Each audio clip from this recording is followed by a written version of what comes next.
So I want to get into real estate, but don't know where to start. Well, what I would say is to join the Future Cash Flow Club. It's a community of investors where we talk about wholesaling, we talk about creative deal structuring, buying houses subject to, all of the creative stuff that everybody's talking about. You don't need a real estate license or any of that. Wow, where do I sign up? Well, I would say go to futurecashflowclub.com. That's futurecashflowclub.com. You can even get a free trial. Try it out today.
Hey Chris, is that you?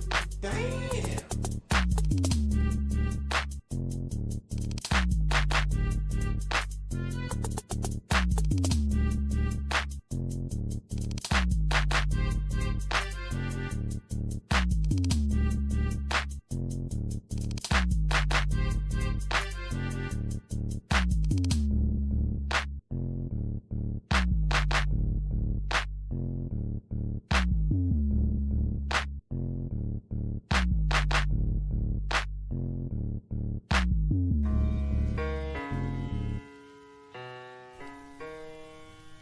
Can you hear me?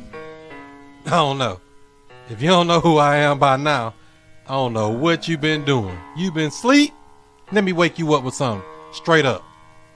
Yeah. Allow me to reintroduce myself. I'm Chris Monroe. R to the O-E. I flip houses, rent cars, and make money. You know I'm not no motherfucker dummy. This how we...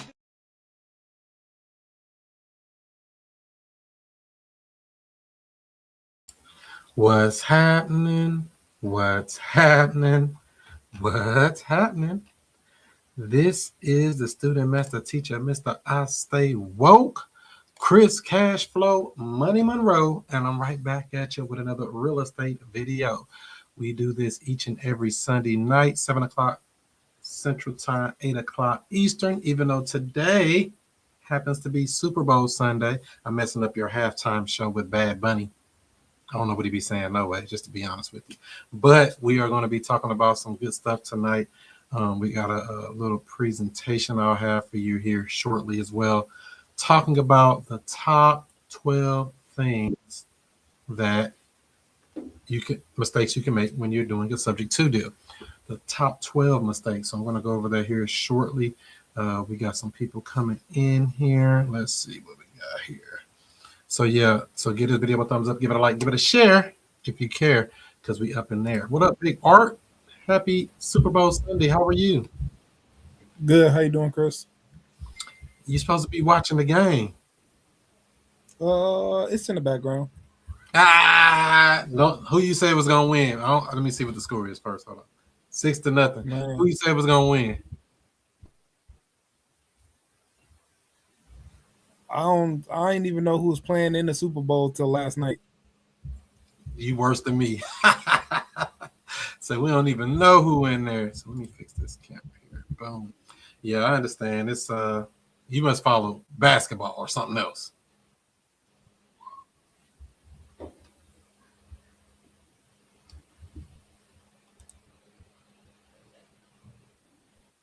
I think I'm having a problem your thing is kind of with fuzzy. my connection.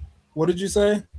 Yeah, I was saying, who did you think was going to win that Super Bowl before it ends, even though we're just at halftime?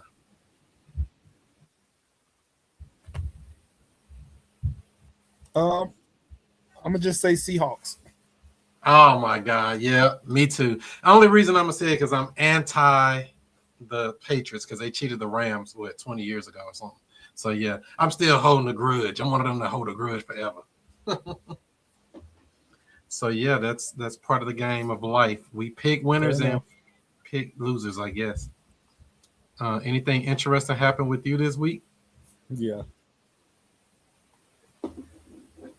Nothing super interesting. I got a couple leads in. I guess I'll talk briefly about one of the leads. It was this lady. Let me see if I can bring this up real quick. I got a trick question for you too while you're looking. Who do you run into the most, ladies or men? Houses. Is it usually a lady or usually a man? Hockey person say, Off the top of my head, it definitely seemed like it's more women homeowners. Yeah, I would agree. And so, yeah, and it's a difference when you're dealing with those different types of homeowners I'm not too. sure what's going on with my internet. Yeah, I would say drop out and come back in. Let me see here. And maybe it'll fix up. Yeah, so, when it comes to this real estate game, it's a lot of things. You can come across motivated sellers. You can come across sellers that don't really want to play ball at all, that's hard-nosed.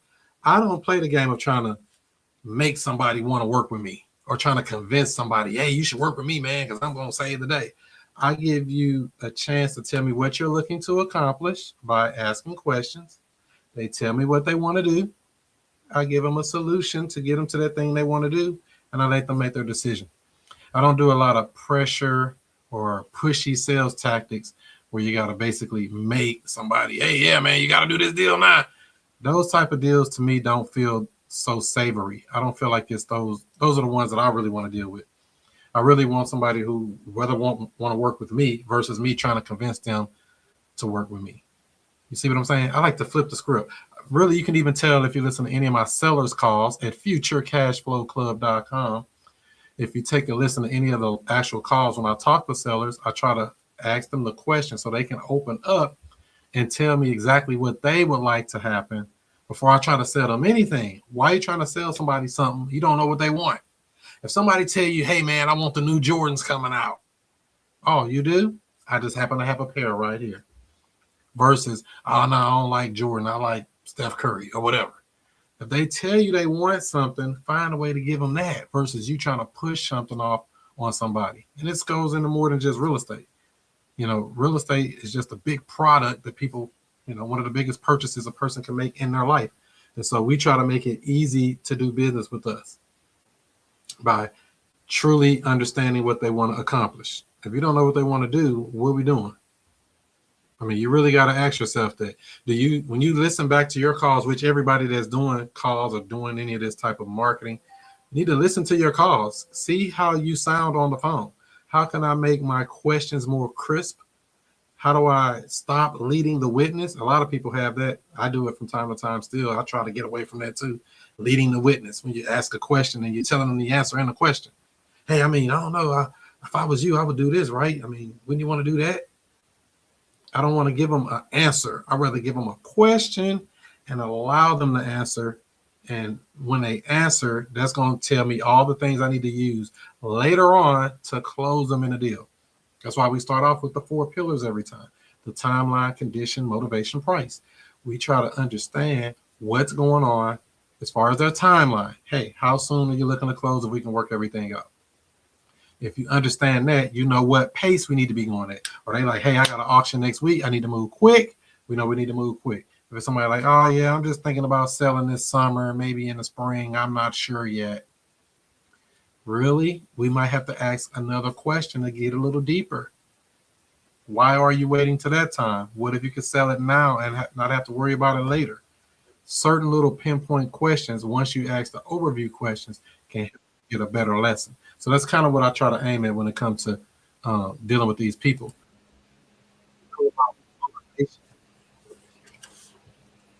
I like what's seems like a pretty good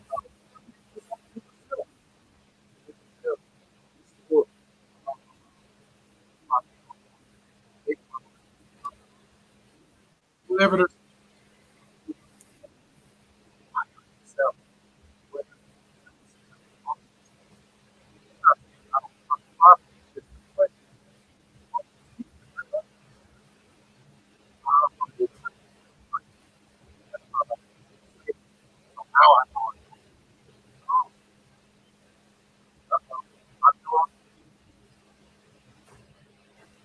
Can't hear you, Chris. Is audio on now? Yeah, that's good now. What the? Hope it was on before. You never know. Hope it was on before because we're trying to score. So you said you had a deal you were working on, Art, a lead or an opportunity? Yeah, one of the leads I got this week is this property in this city called Valparaiso. It's a really nice city in my market. Long story short, is the lady's behind on her payment. Um, so she's behind about what she said, 10 months, and then her monthly payment is 18.90 a month, and then she has 2 HOAs on this property. How the heck Uh, that happen? what you say? How the heck did that happen? I'm not sure. She did text me and she said one of them was with Aberdeen and one's with something else. But long story short, the 2 HOAs, their payments total is $340 per month. And she said one of those payments is about to go up. But she's willing to walk away from the payment. I talked to her about taking over making her payment. She's open to that. Um, so I just got to look at some numbers and see if it can possibly make sense, basically. So is this a deal you're thinking about staying in or just moving on and letting somebody else take it over? I'm thinking about staying in this deal. Yeah. Well, make sure to get the bylaws to the HOA to see what you can do with that property. HOAs kind of scare me, just to be honest, because I've dealt with them and they do some tricky stuff. I even found out here in St. Louis, they had they called it a sheriff's sale. It was an HOA sale, but it wasn't a regular foreclosure like we're always talking about, regular mortgage foreclosure. It was an HOA foreclosure. And it was not like published anywhere. I didn't see it in the newspaper. I didn't see it anywhere. And the only reason I even knew about it because the seller told me. I was like, what kind of stuff is this? And they had an HOA that was charging them like $700 a month. Her HOA was more than her mortgage payment. And I was like, yeah, we can't take that over. I'm like, nah. And the numbers didn't work. So I don't know what she ended up doing with that condo, but it's kind of sad. You know, these HOAs are homeowners associations are doing what they want to these people. Yeah. So just off the conversation and her telling me what's going on with it, I was thinking the numbers probably ain't gonna work with 340 and one of those payments is about to go up. But I'm gonna just, at least do my due diligence on it anyway and just see what it looks like.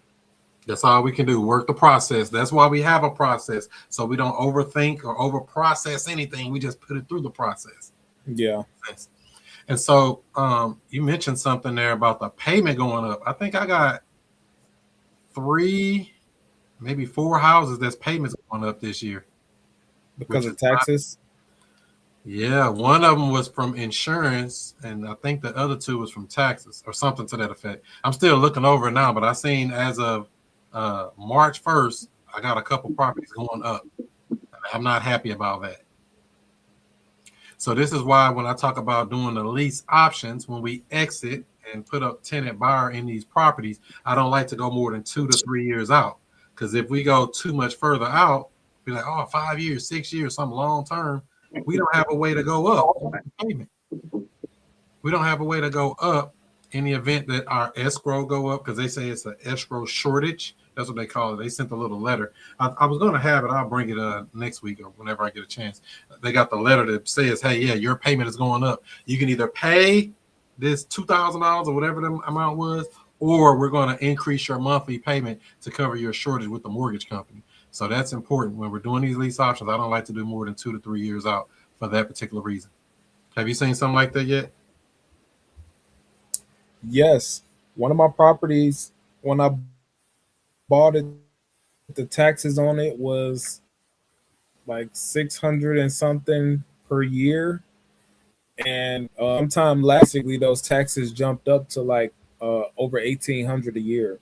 So they tripled. Really? And of course, that cuts into the cash flow. Yeah. I don't like it. Fortunately, I was already making, over 800 a month in cash flow on that property. So it's not a huge hit, but it is something. It's definitely something to consider too when we're buying properties, because if we're buying something that has a very small cash flow to begin with, then when these things happen, you can be upside down. For sure.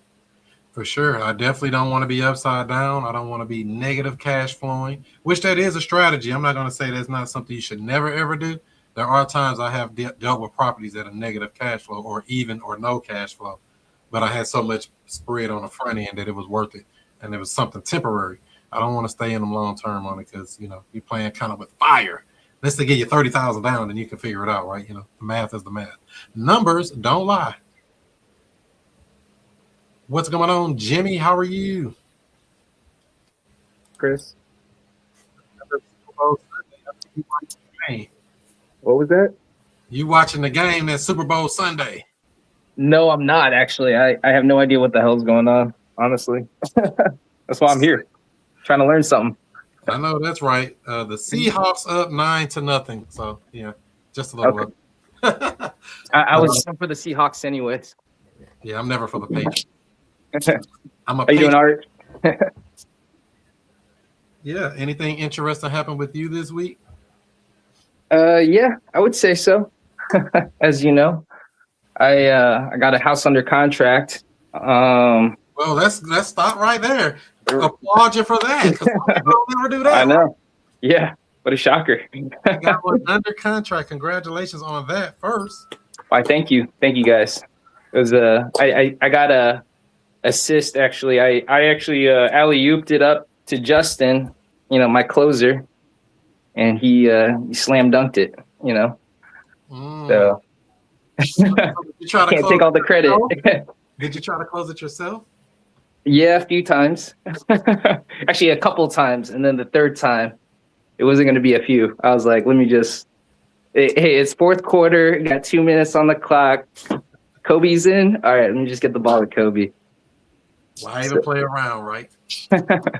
So yeah. What was his big hang up or his big objection that would seem to be something you couldn't overcome at first? At first, what was the objection at first? There was a few objections, I think. At first, it was timing. He really wanted to stay in the house for as long as he could to get his next house set up, his next living situation figured out. And, I would have gone with it the first day. I was like, sure, if that's what you need. Just tell me what you need. Let me lock it up. I can help you out. And he still hesitated. He just wouldn't.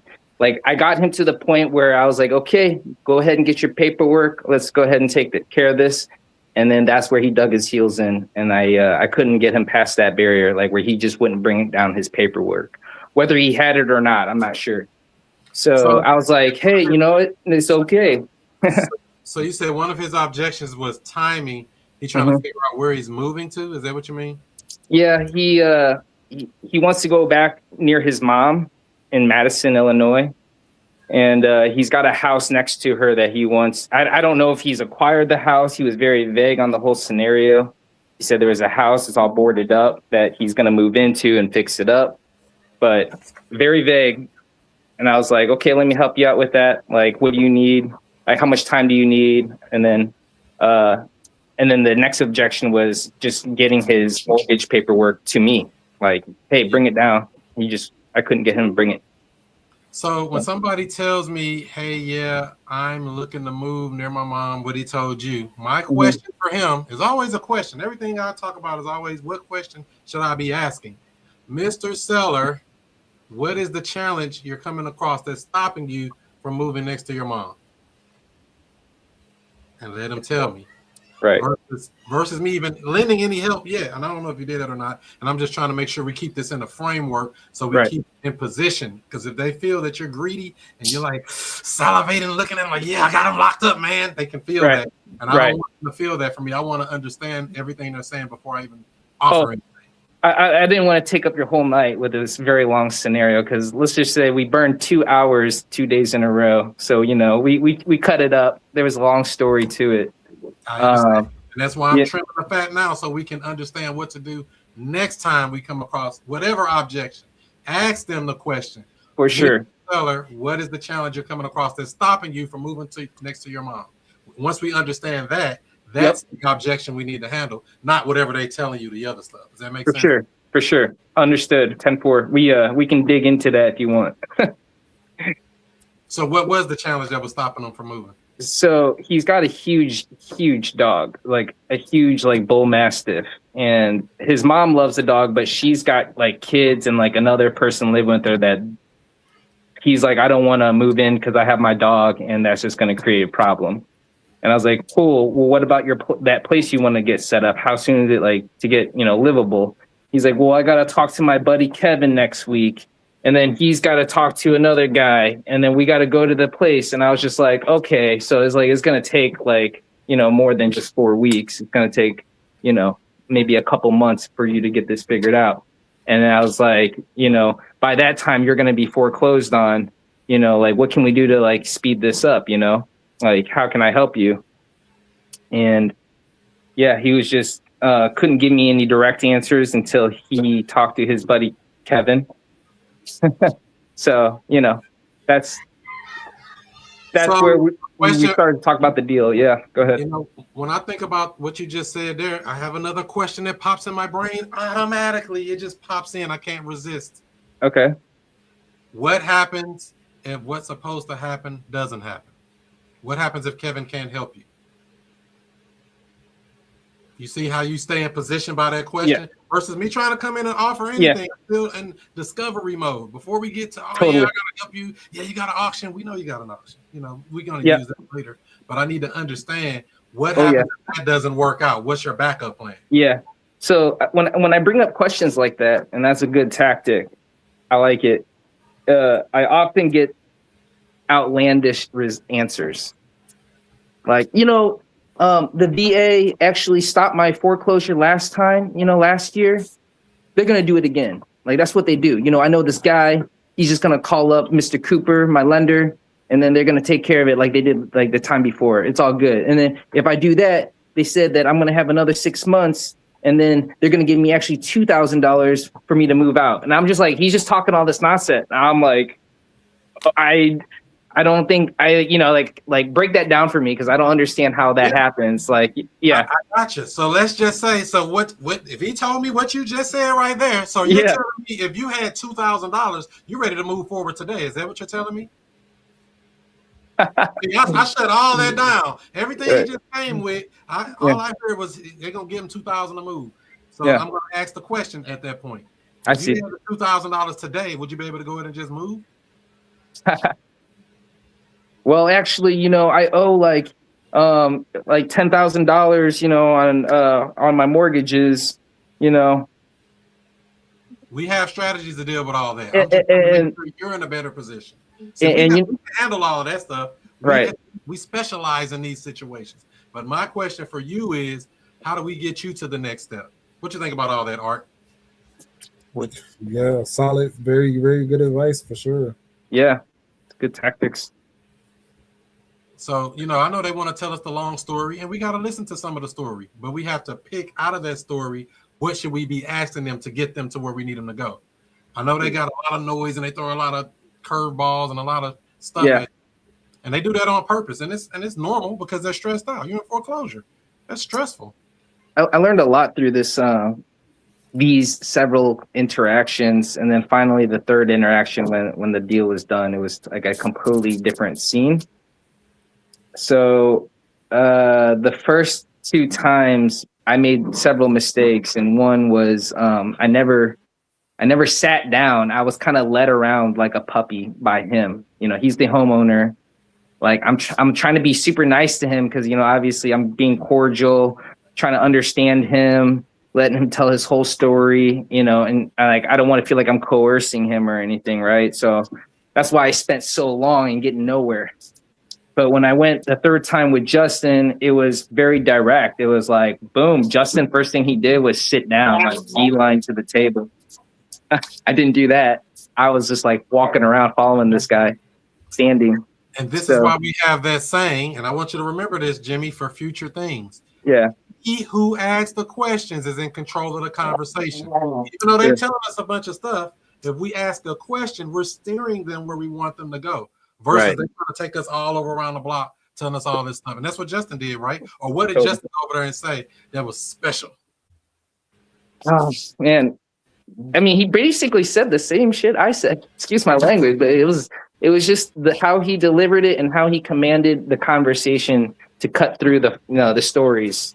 Like you were saying, he pinpointed what he wanted to hear from the story and just offered that. And it was magic because he we turned it around in like less than an hour. So, like you were saying, exactly, it's just how you ask the questions and what questions you ask, at the right time. And I wasn't asking the right questions. I kept asking questions that led into more stories. I'm not on point to to cut to the deal, like right then and there.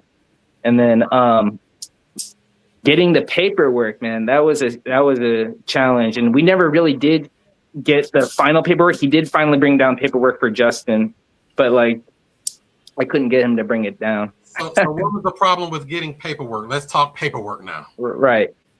What was the issue that stopped him from getting paperwork? For me, it was like he didn't have it and he had to like get it. Like he had to like, oh, I gotta go get some emails, make some calls. I gotta get it to you, this and that. Are you able to log in on your phone? We can get it from there right now. Log into your phone. What stopped him from doing that? Right. I'm just and this is a question. See, I don't know the answer to this. He will justify why he can't do that to me. He would start pacing back and forth and start coming up like, well, I'm waiting on this meeting here in like 30 minutes. So like basically pushing me out the door at that point. So every time I pressured him, it was like he was starting to push me out the door, like he has something else to do. And that's where I like let him get some slack instead of like, hey, like sit down, let's get this done. Like pull it out, pull it out on your phone. What's, like you're saying, there's nothing hard to do. Yeah. And so we use that more so too. I try to use it as a gauge of motivation. Mr. Seller, we have solutions to your problems. If you're ready to move forward, what we need is this. Are you able to provide this? Are you ready to move forward? If not, don't let me waste my time over 3 hours messing with you. This is why I don't like going to see sellers, by the way. This is why I like virtual. I can be on the phone, on a computer, chilling out in the comfort of my own home or office and do these types of deals. Is that what you do too, Art? Yes, my favorite way. I hate meeting people. I do it when I have to, but I do everything I can to not meet people. And you know what? I probably could have wrapped it up on the phone because we had a nice conversation on the first time we interacted on the phone too. So I called him. It was a cold call, no answer. And then like an hour and a half later, he called me back and was like, who's this? Like somebody called me from this number. And then I was like, oh yeah, I think I did. Like, are you this guy from here and here? And he told me his whole story basically on the phone.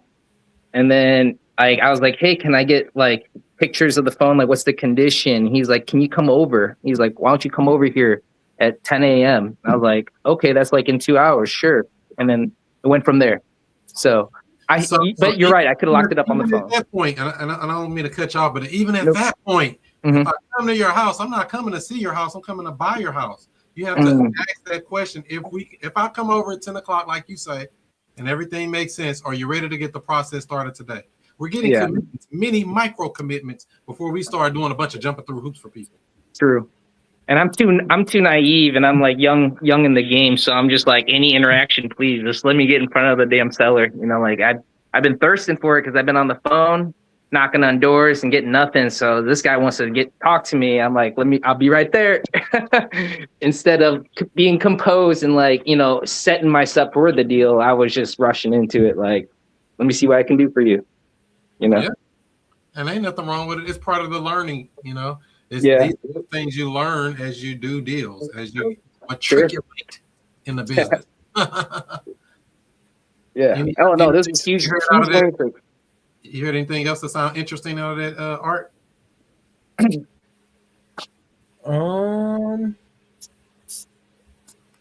Anything you would have did differently? Jimmy's taking.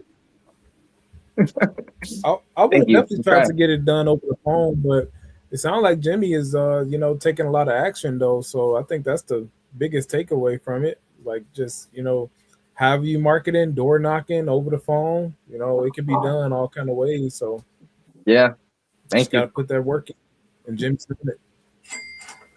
That's right. Get that phone ringing. Get that lead generated. Yeah. I want to win, but like just getting this far in the process and learning the process up to this point is giving me confidence. Is like, that's already valuable there. But yeah, I do want to win. I don't know how to figure this one out though. I'm gonna need a lot of support from Justin on this one, because I feel like if Justin wasn't there, I might have gotten myself into a deal that was a no deal. Because all the time. Yeah, because of my noviceness, like, agreeing to letting the tenant stay for 3 months, carrying the low, it's just the carrying costs and everything. It was just a bad. I was just agreeing because I was like, let me help you. Okay, let me lock it up. But then whenever I sat back and thought about it, I was like, what was I going to get myself into? That would have been a really big mistake. So Justin is like, hey, look, like, you don't need any of those things. Like, he's down to the wire and about to be foreclosed on. Like, he can let it go for less than that. Like, let me talk to him. Yeah, and I mean, they can, and this is why I don't really, I like them to tell their story, but I need to understand, where do they want to go, and then what are they afraid of? Like, sometimes you got to do what they call turn that knife. What's the pain that you are afraid of? What's stopping you from doing the thing you want to do? Yeah. We overcome that. Not all the whole backstory, and the VA might do this and they might do that. They might, but I've seen people that said the VA was going to help them and they didn't help them. So, we can't bank on that. We want to give you a for sure solution to your problem. So I got in this bind here with this particular deal, right? So the seller is under the impression that we're going to take it off him for what he owes, cash as is. Okay, that's what we got him on the agreement for. Okay. Cash as is for what he owes. Problem is his mortgage is very high. It's $2,400 a month, and he owes, to be disclosed. I don't know. All of that can be handled though. That's the beauty of this. I like problems like this because everybody else don't know what to do. They get frustrated. Bring legal problems with real estate. This is what we specialize in. Gotcha. Justin, yeah, totally. So definitely going to need a little bit more of a expert, guidance on this, because I need to market it well, and that's not something that I'm good at. So, yeah. That's the thing. So you said, for one, he has arrears. We have multiple strategies to deal with the arrears on a loan. Not a big deal. We can deal with that. What was the other issue you said that's a problem? The price? The mortgage is high for me to keep in cash flow, for somebody. So it's got to be like the particular buyer, pool is starting to narrow just because of how high the mortgage is. What about the it may be high for a investor, but it may not be high for somebody to live there. Word. Okay. So you got to remember that we're dealing with two things. When we get into the creative space, the Right. whole marketplace is who we're marketing to, not just investors. Because I don't mind dealing with Right. investors. They're cheap generally. They look Sure. at it like, oh no, I can't cash flow. A person that want to live there looking like, no, I pay more than that now, and I live in a box, and it's a big Sure. 3-story building or something, right? So Yeah. we can't think for the marketplace. We have to go for it. Totally understand that. But let me back it up for just one step. He thinks we're taking care of it cash clean, like he's going to be off the hook, because his last hurdle that Justin was able to overcome was that he didn't want the VA loan to be under his name. Mm-hmm. So right now we got it locked up as a cash, but we're going to need to finance it somehow creatively. So it's a couple of things with that. So if somebody tells me they need to get that VA loan out of their name, my question is, what makes you say that? Why do we need that VA loan out of his name? Because he thinks in about a few years or a couple of years, unknown set of time, that he may need to dip into that loan. So if there was a way we can structure it where you're still able to use your VA benefits, would you be willing to leave the loan in your name now? It's a question. That's a good question. Understand what they want and ask them a question. The reason why I can't answer or ask those questions is because I don't know the answer. It's not saying that you need to know the answer. I didn't give an answer. I just asked a question. You ain't hear me give an answer really to none of this stuff all day. All I've been doing is asking questions. No. Like if he were to agree, I wouldn't know how to give him what he wants. Is what I'm trying to say. So I wouldn't be able to perform. Let me make sure we're doing this again right for the people in the back. Okay. If there was a way we can help you with your VA benefits, okay, and sell your house and leave this loan in your name, are you ready to get the process started today? It's a question. I didn't say I'm going to tell you how I'm going to do it. I didn't promise you that I was going to do it. All I asked was a question. Is that making sense? Okay. So don't think about the overwhelming part on the back. We have strategies for everything. If there was a way, that's all I said. I didn't say I'm going to promise you I'm going to do this. I didn't say I'm paying it off cash and closing fast. I didn't make any statements. I asked a question. Right. Okay. See, when you put yourself in a question position, it keeps you out of trouble. Okay. Not saying we can promise anything. We're just asking, if there was a way, would you do it? And let him answer. He said, well, if there was a way, yeah, I'll be open to that. Okay. we go for it still.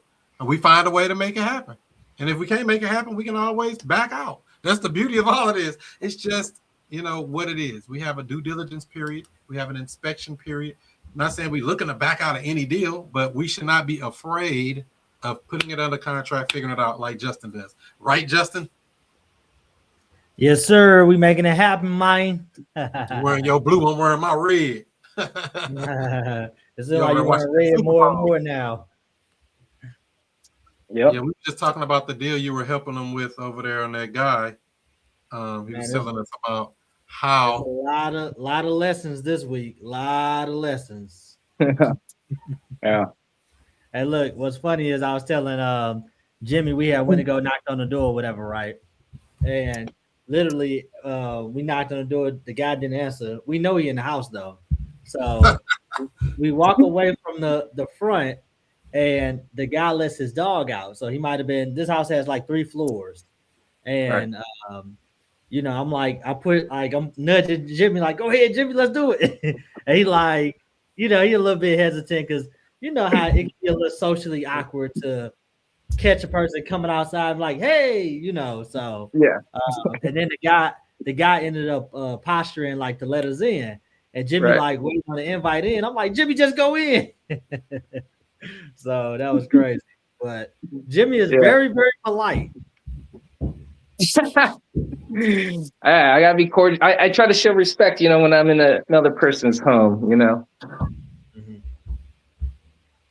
Yeah, so Justin, was there a lot of objections that you had to overcome when dealing with this particular lead? Yeah, so the guy really didn't have that many objections and stuff. It really was, the solution was the creative thing, right? So the solution was the creative thing. And basically based on Jimmy going in there trying to inform him and try to get him on board with the creative thing. He may have over presented it, or the guy maybe don't fully understand creative and stuff like that. So the guy had all kind of objections to that. I saw I wasn't going to get anywhere with that, so I'm just like, hey, let's just go, let's do this cash offer just to get him under some type of paperwork, some type of commitment and stuff, and then kind of like go back and we'll renegotiate and go from there. But won't be their home for long, right? Exactly. So just some of the stuff I like to address and talk about in this call and everything. One of the things is I would say we let other people deal with the more so expert analysis of things and stuff. So like it's not good to give definitive answers on certain things that you're not an expert in. For example, Jim, the guy had asked about he wanted to get a second VA loan, right? And Jimmy first response to him was Jimmy trying to be overly honest, and then being that you're not being accurate, and I want to kind of kill this perception too of that we are manipulating people or not being upfront. We're not loan officers. We can't tell people what they can and can't do in the future. Laws change every 2 years, every 4 years.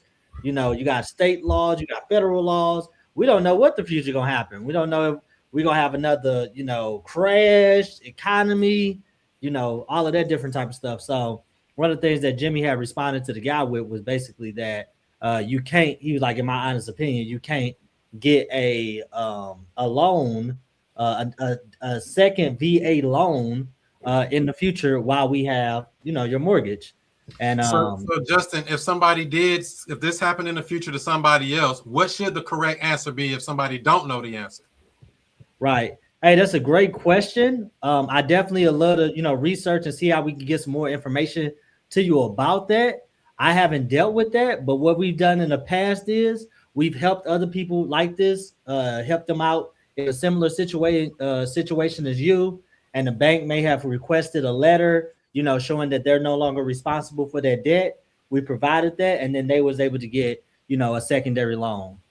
Right. That's it. Give them either a third-party story, or you can refer to your third-party closer. Hey, I don't know. That's a good question. But I do have my partner, Justin, here. He can help break that down for you.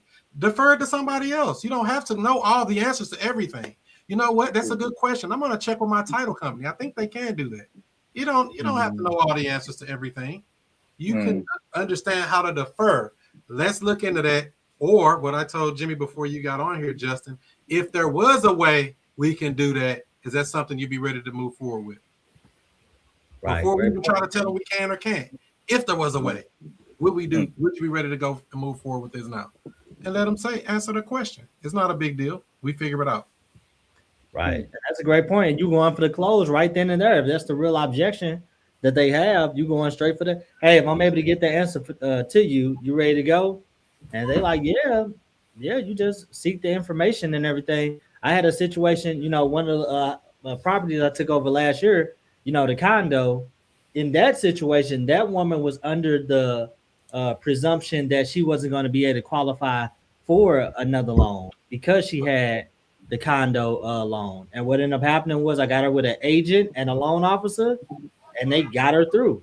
And even when I talked to Art about this, he was saying something about there is situations where they convert the old loan to conventional or something like that. And then, they can go and get, the VA loan or different stuff like that. So there's little tidbits of information that you really don't know until you've actually experienced that and stuff. So I just wouldn't commit to an answer with anything like that, especially trying to be too honest, but in being honest, we want to be accurate as well. So be honest, but don't be giving out information when we really don't know. If you don't know, you don't know, right? True. No reason to try to make it up like, oh, I know all the answers. I don't know nothing. On every call, I just know to ask questions. Even if I know the answer, I'm still asking questions. And then isolate the objection. Is that the only reason is that the only thing that'll keep you from moving forward? Yeah, that is. Okay, well, let's go get that information. Let me make a phone call. Let me go do this. Let's Google it, Right. And yeah, that's pretty much it. So I guess before going into this conversation with the guy, I followed up on like Pace. I'm a Pace Morby student, So like I watched his videos and whatnot, and when I was printing out the purchase and sale agreement, and it was a setup for a sub 2, organized as a sub 2 contract. He has 2 separate addendums that go along with that contract that he or advises to always have them sign up front along with the purchase and sales agreement, and that's how he trains it. And I don't, I'm in between, because like this is like a whole nother thing that I have to explain and deliver to a seller that I don't really feel comfortable with, and I just want to lock up the deal. So I was gonna, bypass that. But in the back of my mind, I'm like, if I'm gonna use this contract, it would be wise to follow through with all the steps that the guy who's training you how to follow through with the contract, Well, you got discloses. part of that right though, Jimmy. Part of it is correct. Using the contract. Right. We got that, but here's the part you're missing. You know what part you're missing? Do you have an idea what you could be missing here? I'm missing all the answers. No. Pace Morby uses a transaction coordinator. He don't deal in paperwork. Why are you dealing in paperwork? If you don't know, we hire third-party people that are experts in stuff. Not saying you have to do this, but I just want to make sure you understand. His process is totally different from what you just described. He uses a transaction coordinator to do all of his paperwork, so he don't have to think about the thing you just said you don't want to think about. Not necessarily, but I know what you mean. Yeah, he does use him personally, but like it was just like instructional on how to fill out this purchase and sale agreement. It was like, here are the steps to fill out this purchase and sales agreement, and then it came with 2 addendums, and he was like, you must have these addendums signed, and on those addendums, it was like, hey, if you have this is a VA loan, you may not be able to have a second VA loan. Do you understand that? Not saying that you can't, is you may not be able to. But me and my novice self. He's using the transaction coordinator. So if you're going to adopt any system, no matter whose system you're using, you need to understand the system. His system does not involve him finding any paperwork or trying to convince somebody, hey, look right here. It says, they're not doing that. They're having a whole third party go through and say, hey, we're the transaction coordination team. We're going to run you through all the paperwork, and they're going to make that paperwork. So that's why I said we getting a piece of the information, but not the full information. We can't take slips and pick what we want. Does that make sense? Okay. And another thing, that's up to them to get qualified. That's another thing. Like they have to go through and deal with the loan officer and figure out what's the qualifications for taking out the second mortgage and all of that stuff. And they may need, just proof that you're making those payments and stuff. And that might be all the bank is requiring. Every bank is different. Some banks might not even need that. Okay, you saying you're not making those payments anymore? Okay, cool. So. Yeah, I got a lady like that right now trying to get this house over here, this big 4-bedroom house, not the one in Florissant, a different house. She's talking about she's already pre-qualified for a loan. I'm trying to put her on a lease option and then still use your loan. I'm just trying to get the house out of our possession, and you do whatever you want to do with your loan. I don't want to wait out there because I don't know what your appraisals, inspections, all of that stuff. I'm trying to put her in on a lease option. Then she can do her loan process and live in the house and do whatever she wants to do while she waits. Right. And so she were coming up with all the, oh yeah, but how they going to do this? And they need a bunch down. She putting 20% down on her loan, by the way. And, I was trying to show her that, this credit is going to reduce your loan balance. She put this 20,000 down. That's going to reduce her, whatever her loan is, by 20,000. And they can use that as a credit as her down payment for her loan. But I said, check with your loan person and make sure this is all going to go through that way. Because I would rather do it that way than go through the traditional way and put it under contract, wait for inspections, wait for appraisals, wait for this, red flag that, all the stuff that comes along with traditional financing. So we're going to see what happens with that by tomorrow. But this is just the game we play. I don't try to act like I know all the answers. I just give them a solution to the problem and see what they think.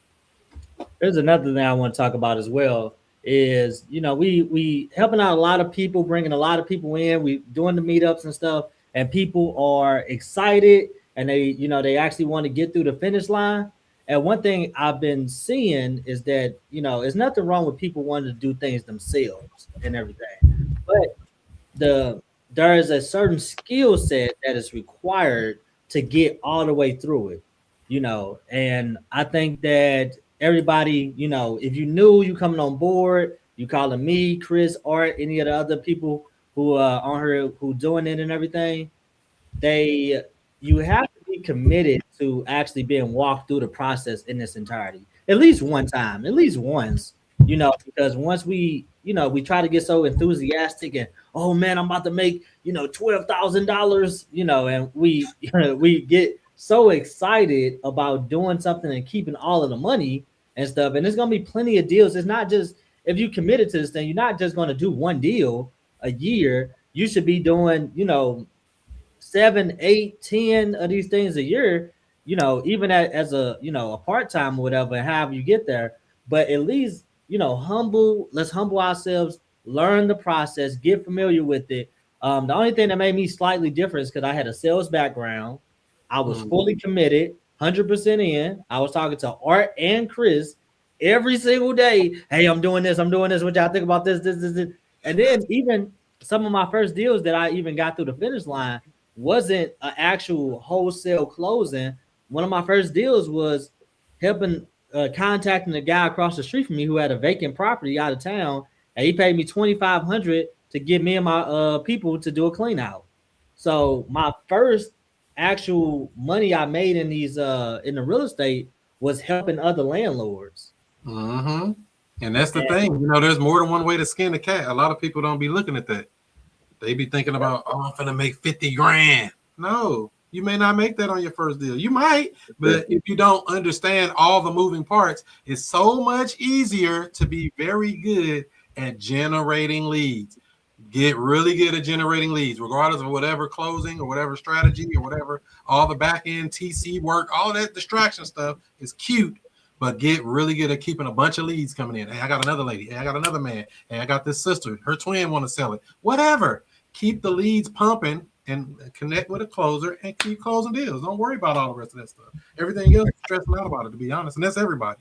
And here's another thing. When I was, first making calls, making contacts with stuff, I had called like Chris, hey Chris, I got this house. It's over here on Southside on foreclosure list. Blah, blah, blah, blah, blah.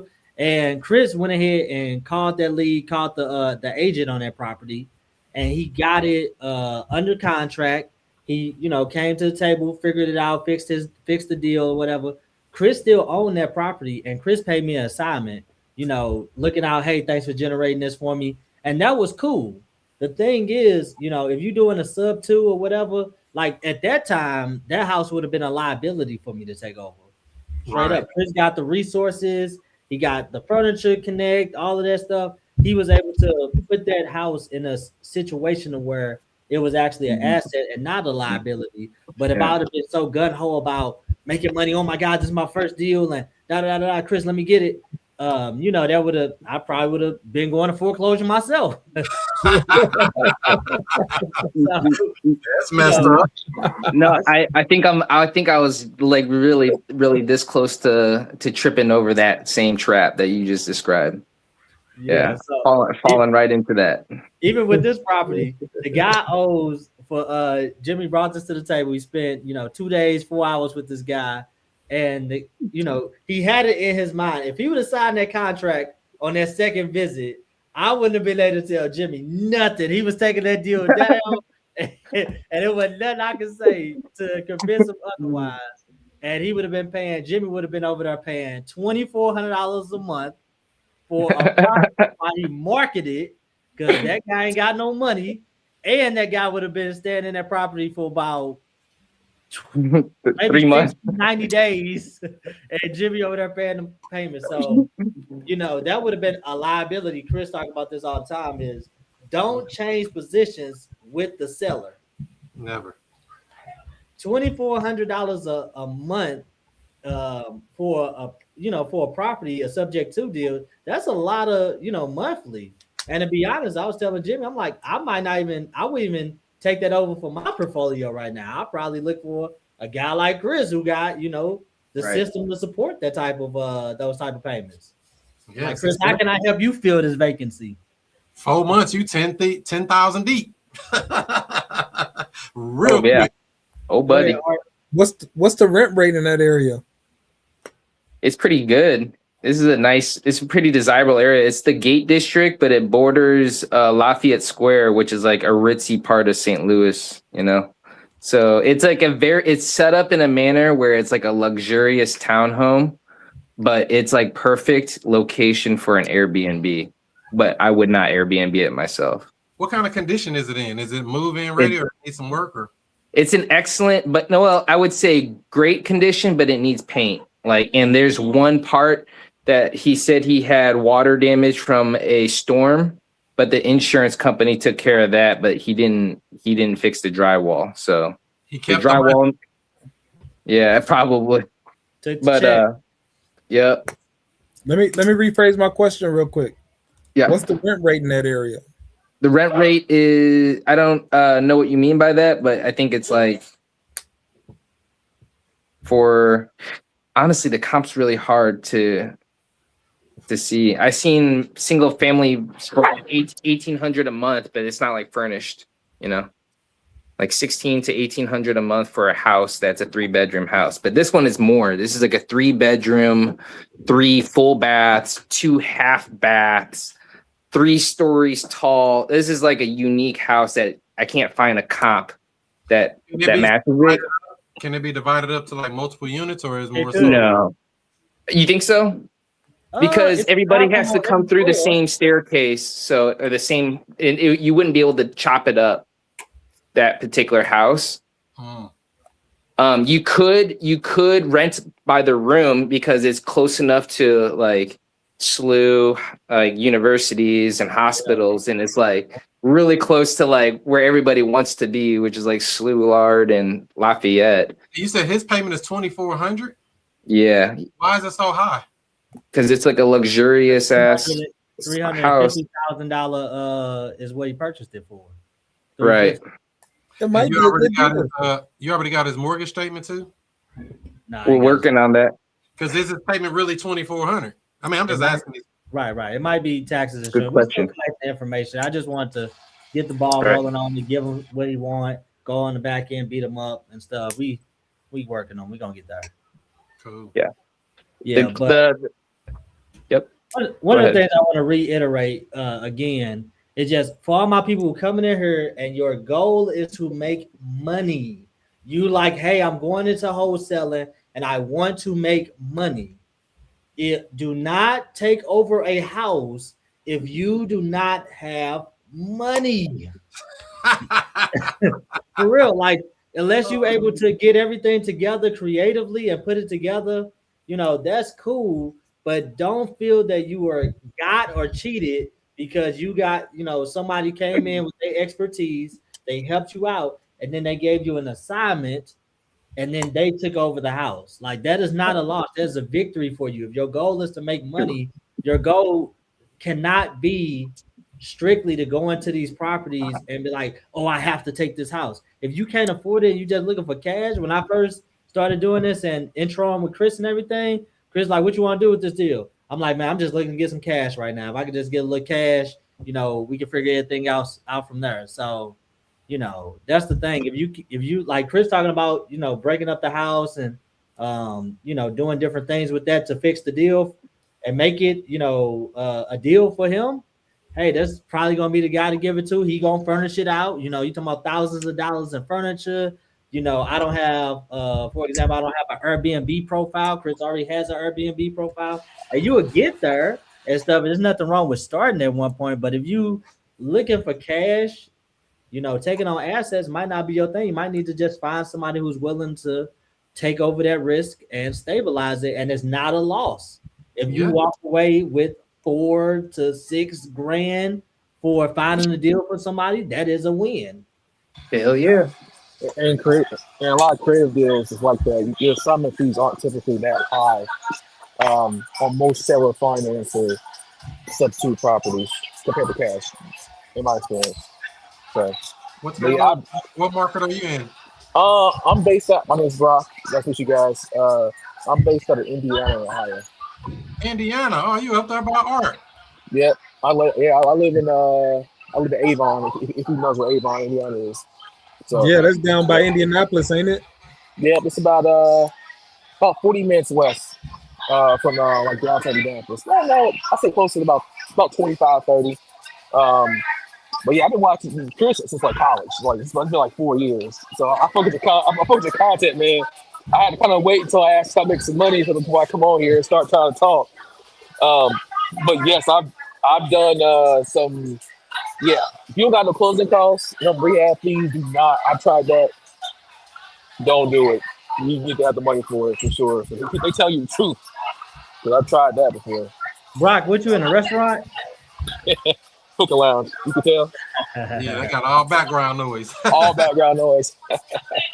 Yeah, I saw y'all on. I tried hopping on the other night. I was like, man, it's like I think I hopped in like 15 minutes, 10 minutes to you guys ended. I was like, oh shit, I'll hop on the next day then. Yeah. Glad you was able to jump in today. For sure. I do have a small presentation for you all here. We're going to be talking about some creative. I'm going to mute this background. What I have here is the most common mistakes made when buying houses subject to. Common mistakes. It's the mistakes people make over and over and over again. And I try to help you, to avoid making those mistakes. Because some mistakes can be avoided, especially if you know about them before you do it. It makes it so much easier. You can use this later as a template if you need to come back and look at. Got a few little things in here for you. So, like I say, it's the 12 biggest mistakes investors make when buying houses subject to. Can I guess one? You'll probably see them all. Well, it's a bunch, but we got a bunch of them in here. So just for people that may not know, that may be watching the replay or maybe new to real estate, like, oh, what is subject to? Basically, we're buying a house, taking over the property, the ownership, the deed is transferring to us, and the loan is staying in the seller's name. Very simple. We make the mortgage payments. It's a powerful strategy that we can use to accumulate real estate without having to go get loans, qualifying for loans, getting our tax returns, W-2s, bank statements, all the stuff they tell you that you need to buy real estate. You don't need your credit to buy real estate. I'm a living witness. I have a VA loan that I've never used and I can't use, I don't think. And I've never used any loans to buy real estate. So people tell you that you need to do this stuff. You don't need to do any loans to buy real estate. It's a myth. You don't need a bunch of money to do real estate. It's a myth.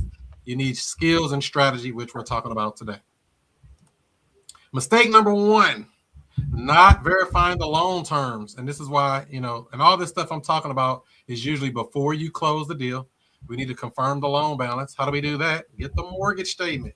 We're verifying the interest rate, knowing the payment amount. Remember, I was just asking about that $2,400 on that deal we were just speaking about, because sometimes the seller says $2,400 and you look, it's $2,800. Like, damn, you told me $2,400, man. It's way higher than what you said. We don't want to do that, so that's a no-go. We want to also check escrow shortages, which is very important. I just got a couple of letters in the mail before y'all jumped on. Me and Art was talking about. I have about 3 properties that are going up in payment starting next month. Their payment is going up. Escrow shortages. You know what that is, Jimmy? You heard of that before? He like, no, don't even throw me on the hot seat. So that's basically, Art, you want to give us an explanation what that is a little bit from your perspective? Yeah, what I believe this is, so basically like escrow, they taking out a set amount every month to make it all add up at the end whenever they doing their big pulls or whatever. But long story short, if like the payments on your taxes go up or something, then it's going to be a discrepancy on what they taking out and how much is actually coming out. I seen this on one of mine before, so this is why I think this is what this is. Am I right, Chris? 100%. So, yep, that's a shortage of escrow. So your loan payment is made up of PITI, which is principal, interest, taxes, insurance. Principal and interest kind of stays the same because it's fixed if you have a 30-year fixed loan. But when it comes to taxes, that may change every year, every other year, every 3 years, depending on your market in your county. I think they say Chicago and some other places that keep going up higher, but that's a whole nother story. Taxes, the T goes up. Insurance can go up, like the people in Florida. They say you can't get insurance or it's too high. Insurance, looked at my statement, one of mine that I got a letter on, my insurance went up on the new premium for the new year. It went up a little bit. So that increased my payment if I was going to keep my PITI payment the same. The bank is going to pay it, just to be clear. This is how we get a shortage. The bank is going to pay that escrow shortage, and you're going to be responsible for the difference in it, and that's why you get a shortage. Sometimes you get an overage where they send you money back. So it just depends. That's one of the things. You got to verify the loan terms before you close on these subject to deals. Make sense? Mistake number 2, not checking property condition, hidden repairs, mechanical systems, walk through before the closing. There can be a family member living in the property. There can be pets still in the house. 15 dead dogs like Justin found, right? Didn't you find that in the house, Justin? 15 dead dogs in the house. Yikes. You don't want to do that. You want to confirm all this stuff before signing and funding any subject to deal. Very important. Have you run into anything like this before, Art? Yeah, I bought a property one time and didn't check the pipes on it. Never gonna do that again. So you had to fix it, huh? Well, a tenant buyer was gonna fix it, and then she didn't. So now I'm gonna probably fix it and put somebody else in there. Or is this gonna put it out on the handyman special? Part of the game, man. It all can happen. Confirm condition. Handyman special. That's what I found snakes. You found snakes in the house? Yeah, it was in Muncie, Indiana. If you know if you guys have an idea what that is, the guy was hoarding. He was lying. It was a divorce. He made it sound like, oh, it's in good condition. This is in the beginning. I went out there and couldn't find out. The health department was out there waiting outside for some reason. So apparently, I talked to the lady. We went inside the house. And I had the keys. He was hoarding snakes. Like he bred animals and snakes. And his wife gave him the house for a reason because it was so bad. You go in there with it was skins everywhere, cages. Yeah, I was like, oh, yeah, okay. I was like, I see why he didn't want to send me any photos. So that's the worst I've seen. Dead dogs are wild, but them snakes, that's a smell so badly. Thank you. And this is why I say all the time, never trade places with the seller. We need to understand the condition of the property. Very important on that particular note. Mistake number 3, over communication with the seller, being too anxious, being a greedy seller. Sound like somebody I know. Is his name Jimmy? Don't be a motivated buyer. If you're too motivated, too anxious with the seller, they can definitely understand it. Over communication, seller will second guess and they won't close with you. They might back out at the last minute. So it's very important to lead with confidence, stay calm and professional, ask good questions, be a good listener, solve their problems. You got to solve their problems or the whole close won't even matter at that point. And that's the way we play the game right there. So don't be anxious. Don't be a motivated seller or buyer. Don't be a motivated buyer to the seller. Mistake number 4 is too many documents, overwhelming them with paperwork in the beginning. It creates confusion. It makes trust issues. Keep the documents simple and plain. Now, I got a question, and I know Art might know this. I don't know. Jimmy might know. No, I don't know. Jimmy may not. I'm going to see if Art knows.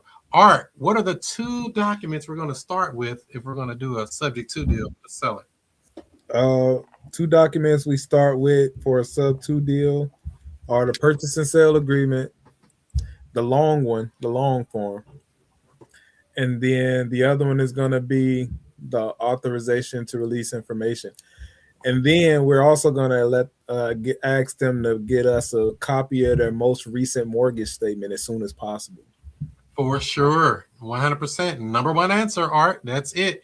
The 2 things we want to get are the purchase agreement and the authorization to release, which is AKA a third-party bank letter. The reason we only do these 2 documents to start it off is because we don't want to overwhelm with all that paperwork.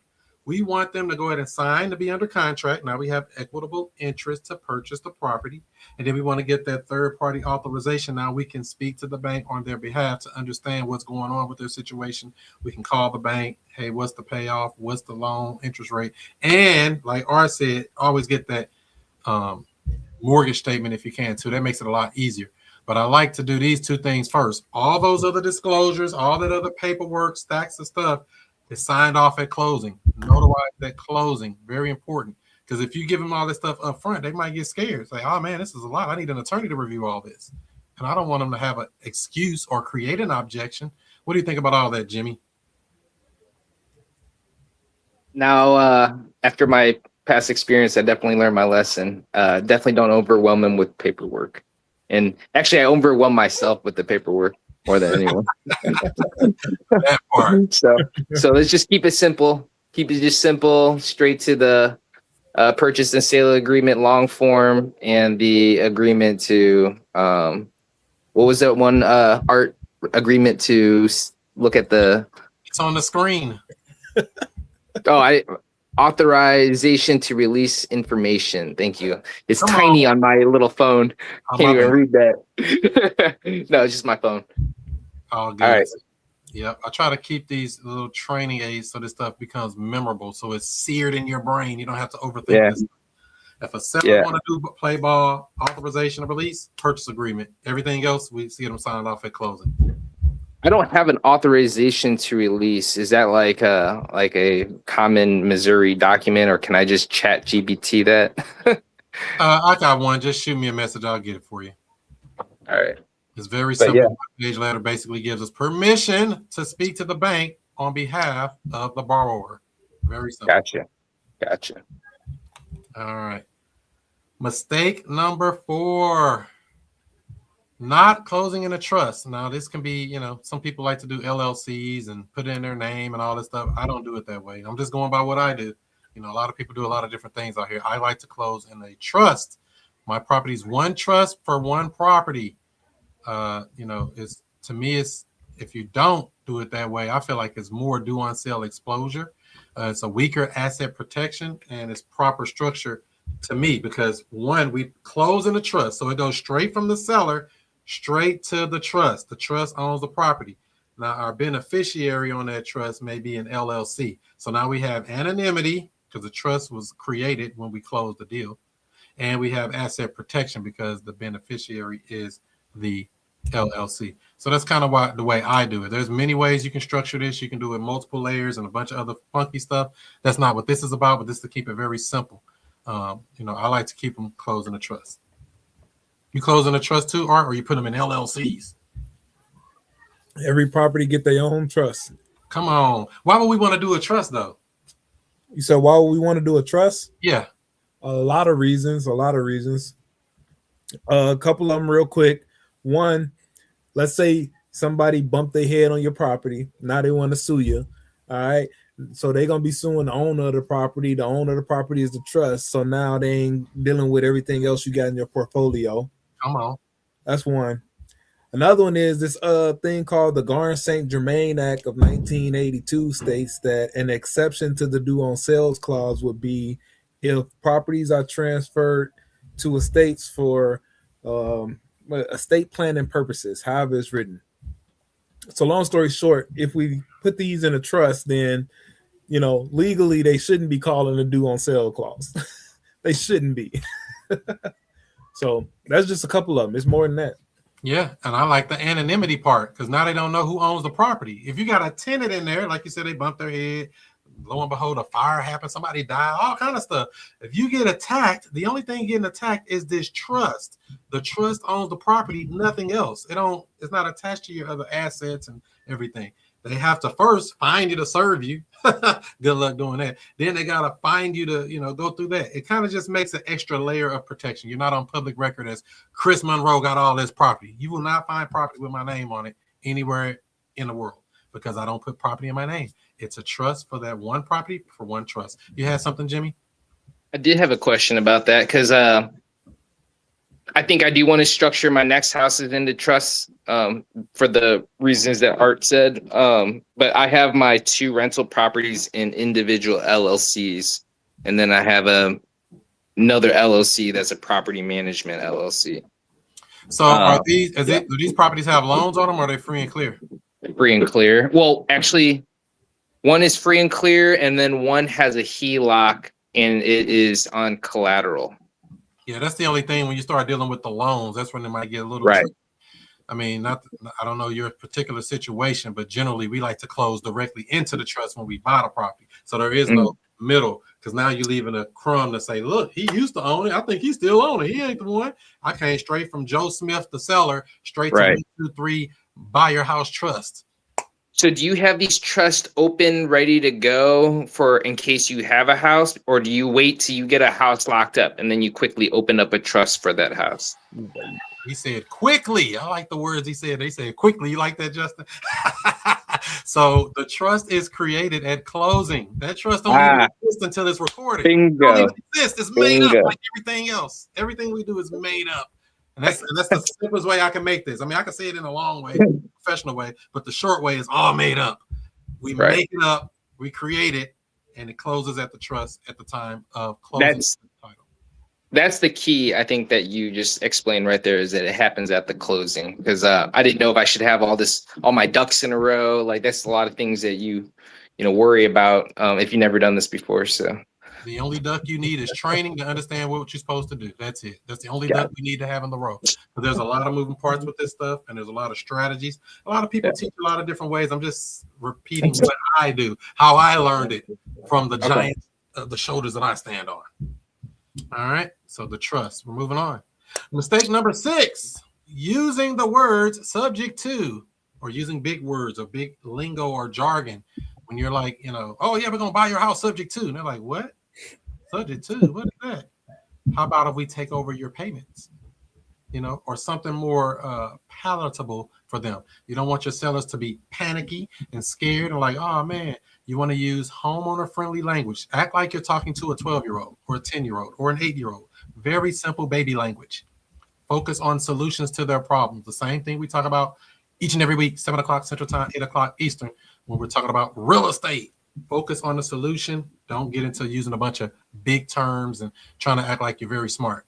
Because we all find out the smarter you think you are, you find out you still don't know nothing. There's so much more to know. So don't do that. Mistake number 6. Mistake number 7, not closing with an attorney or title company. You get a lot of legal mistakes and proper paperwork. It increases your liability risk. You don't want to be doing that. You want to be safe, and it's a professional closing. You want to make sure your stuff is right, because you really don't have to go to title to close real estate deals. A lot of people don't know that. It's just the proper way to do it. One of the main reasons to do it is because you get what's called title insurance.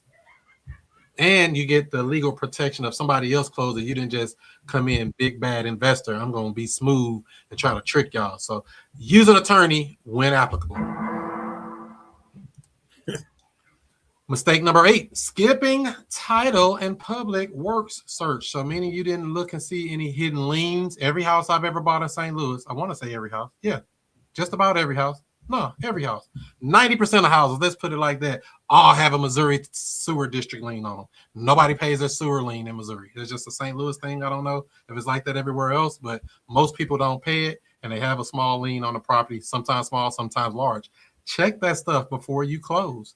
What are the liens? Don't want to have any mechanics liens. And this is why we go through the attorney, like I said, in mistake number 7. They might have code violations, utility balances. Like I said, that utility, the sewer bill stays with the house here in Missouri. They put it to the owner of the house, regardless who owns the house. And this is another reason, coming back to what we talked about earlier about the trust. If it's in a trust, they're sending that bill to the trust, not to me in my personal name. Whatever they're doing, I don't want that stuff coming to me personally as Chris Monroe, a public figure on the internet. Hell no.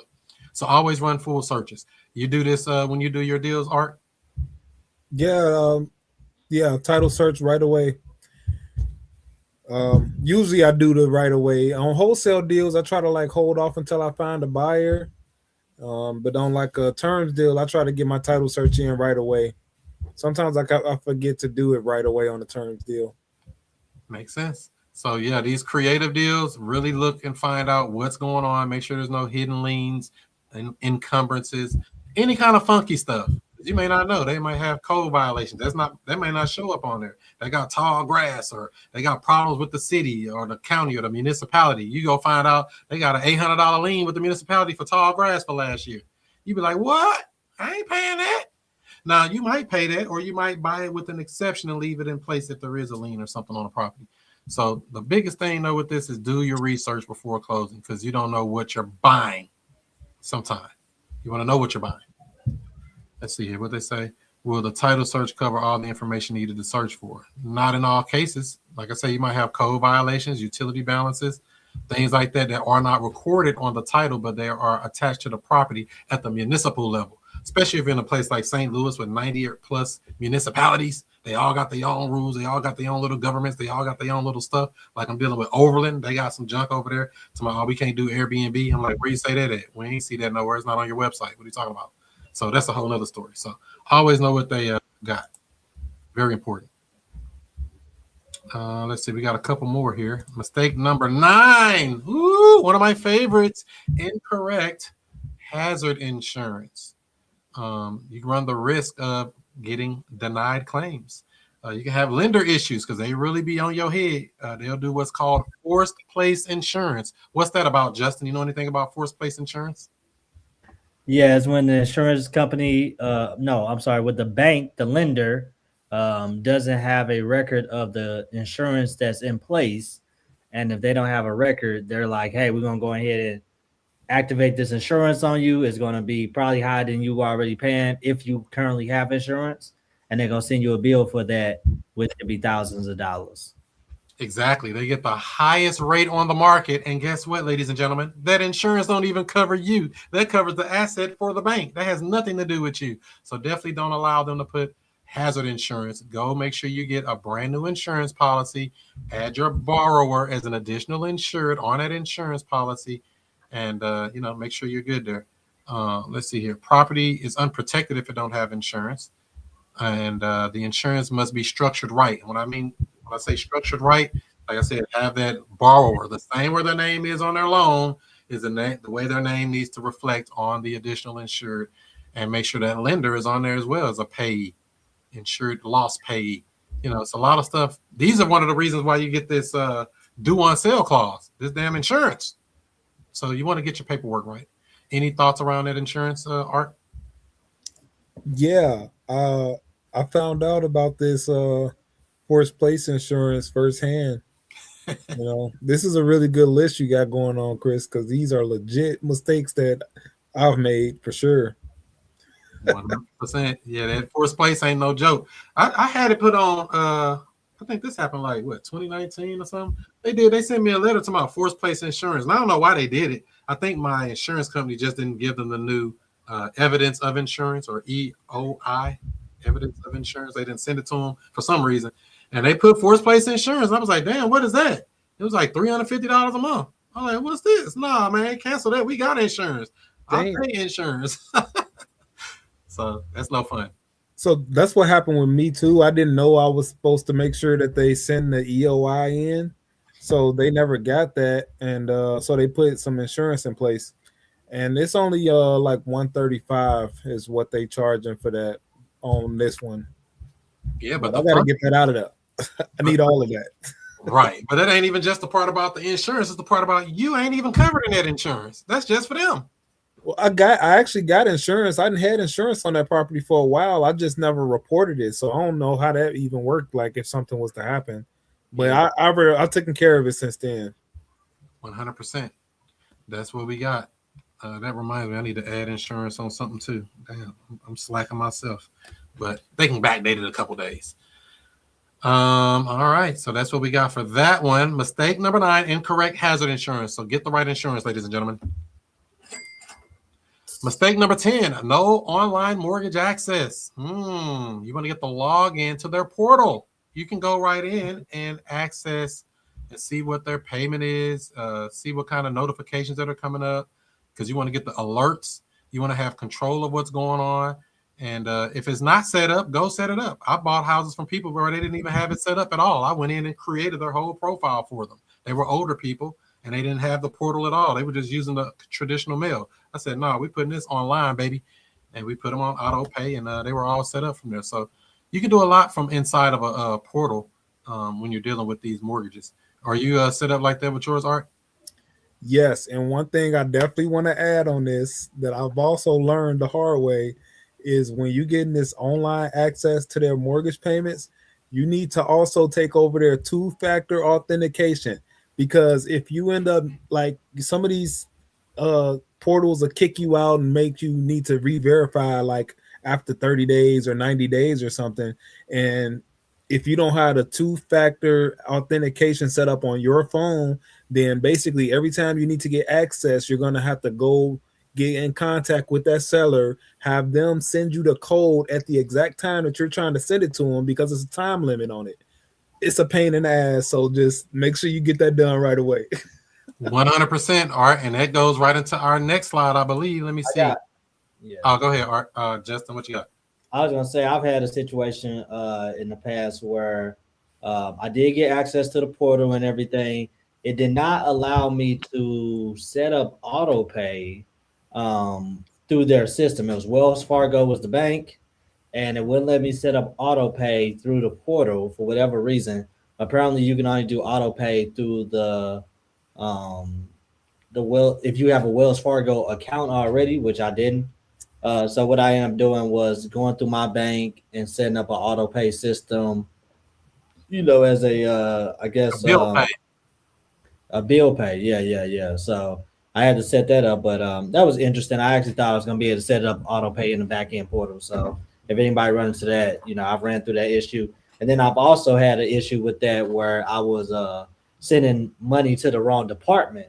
So that was crazy or whatever. So we was able to get that fixed and stuff. I had to send a letter for the lady credit or whatever. An apology letter. Yeah.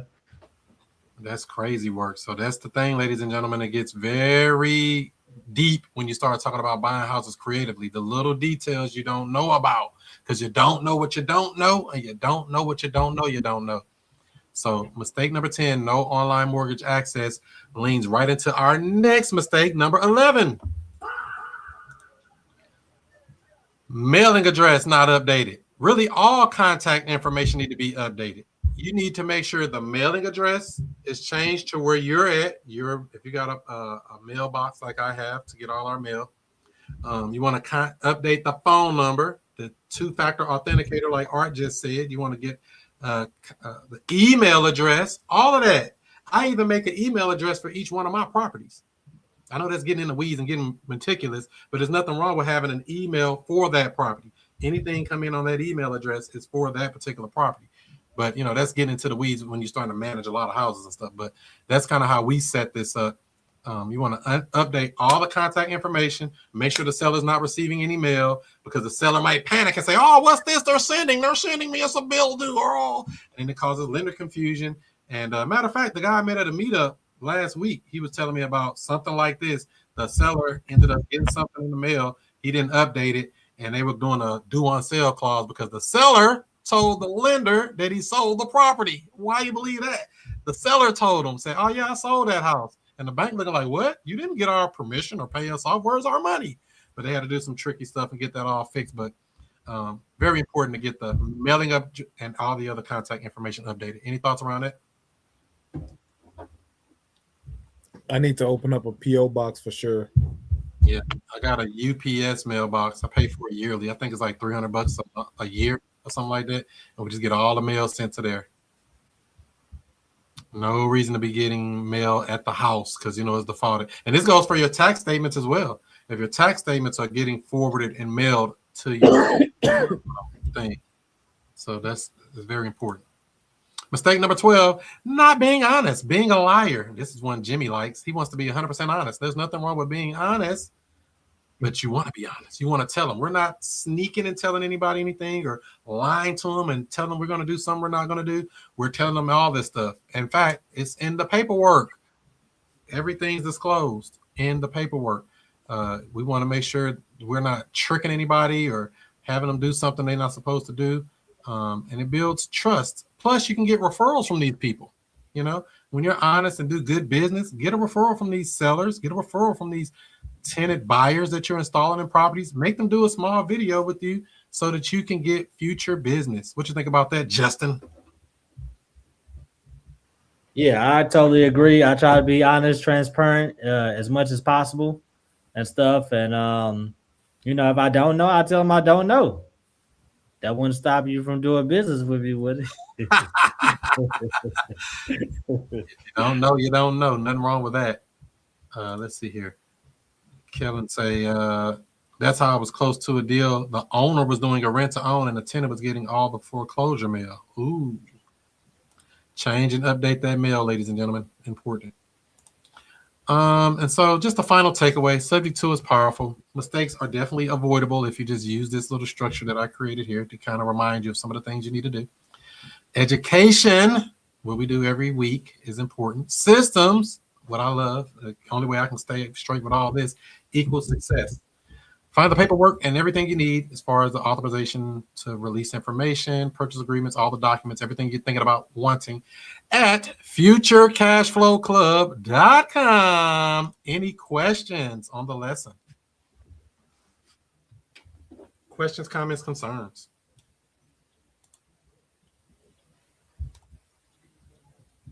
Jimmy? No questions here. I think those are really solid mistakes to avoid, and I think I can relate to a few of those.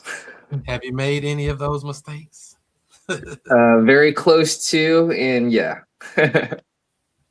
both. 100%. So Okay. yeah, that's what we got there, ladies and gentlemen. So very important. Understand how the game is played and play it to win. Don't just be out here trying stuff, trying to stumble to the finish line. Avoid the 12 biggest mistakes. And it's probably more. I'm sure there's more. There is more for sure. But these are just the most common ones that I see. And I've made some of these mistakes too. You know, I'm not immune, but this is part of the training. You got to learn to let it burn like a perm. So with all that being said, Jimmy, I got a question for you. Okay. What have you learned today? I learned a lot of terminology. I learned that, you know, you can open up a trust at closing, so I don't have to worry about that. You know what? Actually, in general, you shouldn't worry about a lot of the things that isn't even a problem for you yet. You know, just work things one step at a time and don't get ahead of yourself. It's probably the best lesson I've learned overall. Especially if you're doing what's called wholesaling. Excuse me. Yeah. If you're doing what's called wholesaling, or if you're doing what's called bird dogging, you don't have to worry about all this stuff. You're just assigning a deal and moving out of the way anyway. Right. I went into this whole real estate learning venture becoming a bird dog, but I got way ahead of myself and I tried to become a closer. So I just got to stick to my position and just play it well, and you know, and not worry about those answers that I don't know, and not try to answer questions that I don't have authority to answer. Just, you know, focus on asking the right questions at the right time to uncover pain and to get past the pain. Shouts to my guy, Jerry Malcolm. He has a saying for situations like this. It's called position before submission. That's what he used to do in fighting. So yeah, you got to be in the right position before you can even apply any hold, before you can try to choke them out, before you can do any of this stuff. You need to already be in the right position before you try to jab them, whatever you're going to do. Right. Jimmy, let me ask you this. What do you feel like was the major difference between, like, you've seen me, you know, pull up to two of your situations and close two of them. What do you feel like? Because literally you have one lady who straight said, I'm not interested in creative at all whatsoever. And you like, when I came in, I said the exact same thing to her, and she went for what I said. So what do you think is the difference between what you're telling them, what I'm telling them, and me getting the thing done? What are the main differences? I think you're pinpointing what they're saying, and you're asking the questions that you want. You're letting the seller guide you into asking the questions to basically overcome their objections, basically, where I'm basically asking questions to just get them to tell me more, and it's not really leading directly to what their pain points are, I guess. Sorry for the long-winded way to explain it, but I don't know. I think you just have a great way of saying things that are commanding and straight to the point, where somebody like me who doesn't have the confidence can tend to bring up more questions when I answer questions. So. Yeah, makes sense. Cool. Brock King, what did you learn today? Can y'all hear me? Yes. All right. Definitely, I'd say I haven't done a sub 2. I know the details about it, but I've always kind of been hesitant on just getting the mortgage called. Quite frankly, I knew you could put into a trust. I knew about the Garden St. Germain Act, but it's kind of something that I haven't really felt too comfortable with. So seeing that other people, like, it's more common for people to actually buy those and keep them as rentals is definitely something that I've been missing, because I don't have a whole lot of people here that really hold. In my network, at least, a lot of them they'll wholesale them, they won't keep them. So it's nice to see that you guys actually keep them. I did have a question. How do you? I guess a twofold question. One, do you guys wholesale the sub 2 deals, or do you mostly keep them? No, generally not. I mean, I have, but generally not going to be assigning a sub 2 deal. Yeah. Why would I not assign a sub 2 deal? Because say if I go get the deal, right, and I know a guy named Jimmy, and he been wanting to buy a house for the longest, and I say, Jimmy, I got it all structured out, man. It's a $20,000 entry fee. You can get into this house. And Jimmy says, I got $20,000, burn a hole in my pocket. He drops the $20,000. He closes on the house. I'm already connected with the seller. Oh, yeah, seller, we're going to take care of you. We're going to take over the payments. We all good, right? Jimmy goes and starts trucking the loan. 6 months go by. It's all good. A year go by. It's all good. And somewhere in year 2, Jimmy start making that payment. Yep. And guess who's going to call me? The seller. Hey, man, y'all ain't paying my bill. What's going on? And what can I do to Jimmy to make him pay that bill? Nothing. Not a damn thing. So this is why I don't assign subject to deals, per se. Yeah. That's not saying that Jimmy would do any of that, but it can happen. It's part of life. Oh, yeah. I mean, especially knowing how buyers are. Buyers are, I have some good buyers in Indy, but buyers are as fickle as realtors are, and definitely as contractors. So some of them will flake on you, just like the rest of the people will. And sometimes it's. I had a buyer go bankrupt. They didn't even tell me. I was like, wait, hold up. So you lost all your properties? Yes. Damn. They're like, what's happening? Life's gone life.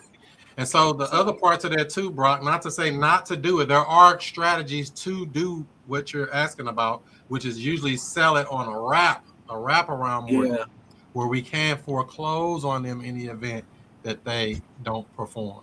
Because we have legal recourse. And a lot of people don't understand that when they sell a house subject to, they're really just giving their house away, really. They're giving it to somebody, believing that they're going to make that payment, because they don't have any legal obligation to make that payment. They just have a moral obligation to make that payment. Yeah. How do you go about doing the so I've dealt with ones where it's seller finance, which is the only really creative finance I really do. How do you go about doing a wrap when there's already a mortgage in place like that for a sub 2? I mean, I feel like your payment, what you make, would have to be a significant amount to cover the underlying mortgage on top of still cash flowing. Like, how you go about doing a deal like that when there's already a mortgage in place? Look at Justin. So you getting in the weeds now, Brock. So yeah, it could definitely be done. It just depends on the deal. So I don't like to do a wrap where there's extra money in the middle if I don't have to. We like to buy it for what they owe and take over payments for what they're paying, which is called a mirror wrap. We're identical to the underlying debt. Not saying that's always going to be the case, but that's usually what we're going to go for if we had to do that. Does that make sense? Yeah, it makes sense. Yeah. So we're not doing some big number way above their payments $1,200. Oh yeah, Mr. Seller, I'm going to promise you $1,800, and I'm going to try to go get somebody to get it for me from $2,200. You can do that, but I ain't doing that. So yeah, That's what I'll say. What's SpongeBob say? Imagination. 5 minutes later. Imagination. It's what they agree to. And this comes back to being a good negotiator, a good closer. You know, a lot of times, and I see people here in my market in St. Louis trying to do creative deals. They're offering sellers way too much. They're coming in way too hot. Their entry fees way too high. Oh, I got to be $37,000 to take this house over. Who giving $37,000 on a $100,000 house? That's that shouldn't even 8, 9, 10% at max. That's insane. Chris, I got a house for you. What you do? I got a house for you. Hell, if you want to drop that kind of bread, I got houses too. Let's go. Actually, no, I'm gonna keep it between me and Justin. Justin's been knocking them down. So there you go. Yeah, we got a competition that's going in the group. You know, it's really between me and Art, but we're gonna extend it out to everybody. It's who can take down the most houses this year for loan balance only. I'm about to have my first loan balance only this year. It got under contract this year. Loan balance only. I got one like that right now under contract. So we're gonna see how this goes. Woo. Hey, Chris, Justin gonna hit me up talking about I got one. It's loan balance only, but the only thing is I got to give him $2,000 at closing. I'm like, what are you talking about? Do that count? Hell no, that don't count. Does that count? I gotta count the one I just closed last week. I gave them $3,500 at closing. So do that count? Hell no. Said no money down. Damn. Well, that's the game of creative. Nothing to seller is what we're referring to be clear. Nothing to the seller at closing, meaning buying it, taking it over for whatever they owe, and rolling with it. Yeah. He tried to sneak that in. I gotta move now, to. Hold on. What if it's a wrap and you giving them nothing at the closing table, but you making payments to them over time? That's nothing down at closing to them. No. So Justin, it's up to you now. What have you learned today? What I learned today, I learned it was that second slide you had on there where you had said, let me see. Check escrow shortages. I've never thought about that. That was coming down the pipeline being a problem for me. I'm glad you've pointed that out, Chris. Another one in the tank. Yeah, that's it. There's so many little things to this stuff. It blows me away. All right. Yeah. And last but not least, Mr. Art. What have you learned today? So what I got here is you mentioned this before, but I don't think I ever wrote it down. But when you said what happens if what's supposed to happen doesn't happen, that's really good to know. As a close for the seller, just really planting that seed. What are we going to do if that don't work out? Yeah, and then you were summing the whole thing up. You said find out where they want to go, find out what they're afraid of. Don't be afraid to turn a knife, and then offer a clear solution to the problem. That's it. That's closing 101 in this game. Very simple. Understand them first. Before you try to go close them and try to solve their problem, we got to identify their problem. I don't even know what you're trying to do. What you looking to do? You just want to walk away and be done? Sign right here. If you're like, oh, I need $50,000 and not a penny less, and I need it all cash, and I need it all fast. If it works, it works. If it don't, it don't. And this comes back to something Jimmy said earlier. about, or I guess with Jimmy and Justin's thing they were working. Most people you're coming across is going to say no to terms just for the elephant in the room. Most people are going to say no originally. And I don't mind that because I'm expecting you to say no. If you say yes, I'm like, wow, they must really be motivated. But most people are going to say no from the rip. That's the job of the closer to understand what we need to do to close them to make that no a yes. Is that right, Justin? 100%. I mean, sometimes they not. You just get them under some paperwork and stuff, and go back and renegotiate. Hey, look, we looked at the situation. The number's not working. We can send you over a form right now to pretty much say, hey, we're gonna walk away, and you can let this thing go to foreclosure, or we could do this thing creatively if you think that might help you out. We have a solution for you, and it may not work for you, but it's worked for others in the past. We can just take over your payments. Oh no, I can't do that. What makes you say that? Oh, because my bank ain't gonna let me do it. So if there was a way that the bank would accept our payment, I mean, would you ready to get the process started today?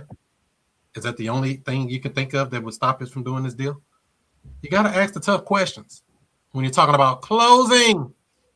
So with all that being said, Jimmy, guess what? Oh man. Before we land. Hello? Hey, you left a voicemail, somebody named Jimmy, something about my house?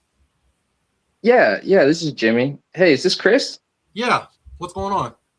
Hey, Chris. Yeah, I called you earlier. I was wondering about your house. Have you talked to the bank yet to stop your foreclosure? No, not yet. I was gonna try to call him later. Yeah, I ain't talked to him yet.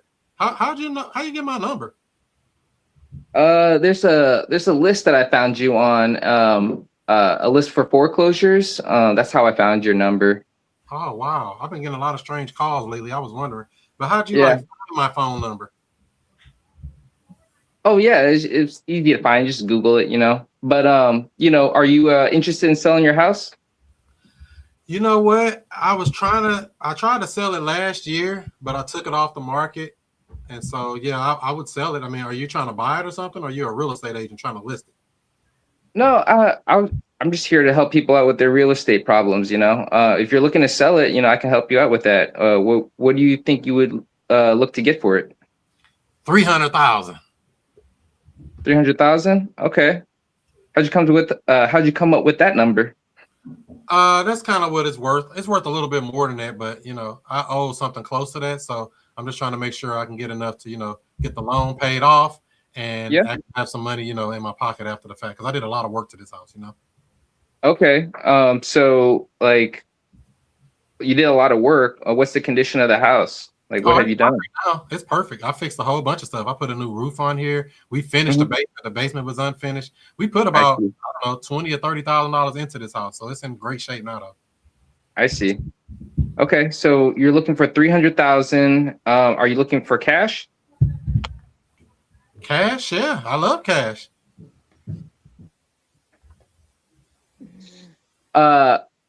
Okay, so you're saying if we can get you $300,000 cash, take that question out your line of questioning, Jimmy. Don't ever ask if you want cash. Well, you can ask me. I ain't asking no question like that. Yeah, I knew I fell into it hard right then and there. But continue. Go ahead. Okay, so you're looking to sell your house, huh? How much you say you owe on that house? Like 250, something like that. 250, huh? Okay. Well, your foreclosure's in like 2 weeks. Have you looked for anybody else to buy the house yet, or have you had any offers? No, I was gonna reach out to and see if the VA can stop the auction for me because I'm a veteran. Okay. Have you talked to anybody, or are you just thinking about it? Because that's like in 2 weeks. I was gonna start calling them this week. Okay. Well, what happens if that falls through? Do you have a backup plan? No, I got a couple people that have been calling me trying to buy it, and I'm just trying to see who can give me the best number. Okay, and you're looking for 300, but you owe 250. Right, something like that. Might be a little bit more because they got fees and stuff. They throw a lot of junk fees on there when you go on a foreclosure. Okay, can you wiggle on that 300? Can I wiggle? Mm-hmm. Could you come down a little? I mean, I don't know. I mean, what do you mean? What could you pay for it? It's a perfect house. Would you take $250 for what you owe? That's what I owe on it. Yeah, if you're willing to take $250 cash, we can take care of that right now, and you can walk away clean. Well, let me just keep your number here, Jimmy. I'm gonna weigh my options, and I'll try to give you a call back. Okay. Okay. All right. Have a good day. I keep saying cash. Right, Justin. Grade your greatest student. That was terrible. I'm not getting any better. I mean, we just got to stick to the, the 4 pillars. If we just focus on that, everything could be all right. But, Jimmy, let's just practice with the JV and stuff for now. You know what I mean? Just, get them out. Listen to their situation. Are you willing to sell? Listen to a little bit of their situation. Hey, I have a partner. He's more of an expert in these things. Let me get him on the phone real quick. That's right. Yeah, I think I know my position well now. Like you're absolutely right. I'm not a closer, but I'm really good at developing relationship and keeping people interested, and that's it. So if I can keep them interested and I can develop a relationship, I'd be like, hey, I know somebody who can help you. Let me call my friend Justin. Do you mind if I can hook you up with him? And then just pass the ball and just let it sink into the net. My man Brock said C-. Why you give him a C-, Brock? Sorry. That's actually pretty gracious, honestly. I mean, I thought your intro wasn't bad. But when you start saying cash and you were sent $300K, I said, it's going down the road. I fell apart quick right there. Yeah, you should have really dug in. I said the biggest thing for me is you should have really dug into what happened to get you to the point where you're going to foreclosure. Come on. You kind of just you need you gotta there's a reason someone's about to lose a 300. If it really is worth $300K, there's a reason that someone's about to lose $300K house. And right, $250. That's they just bought the house like 2.5 years ago probably. Yeah. So that's the biggest thing for me. Mr. Seller, how did you get in this situation? You never found out how I got to this situation. What am I trying to do? And that's the most important thing. Like Justin said, stick to the 4 pillars. But the most important of them, of the timeline, condition, motivation, and price, is motivation. Why are you getting to this situation? How did you get to this situation? What are you looking to accomplish? We don't know how I got to this point. It could be an error at the bank. It can be I'm just a lazy bum. Maybe I lost my job. Maybe my wife left me. My dog did. Whatever. I don't know. But it's too many unknowns around the motivation, which is the most important thing. That's where our questioning need to be more so on versus trying to beat them up on price. Is that making sense, Jimmy? Yeah. You try to beat them up on price and close them on the first call. Matter of fact, I don't even like talking about a lot of numbers too quick. I like to understand the situation before I get into it. Same. Because you can't build rapport. If you understand the situation, then you're able to build rapport. That's how you get the big price deductions, because you can't just lowball somebody without building some kind of rapport. Now, I lowball the fuck out of realtors. I'm gonna be honest with you. If it's a real estate agent listing, I'm gonna lowball you. I don't need rapport. It's just not sure. But a seller, you can't do that.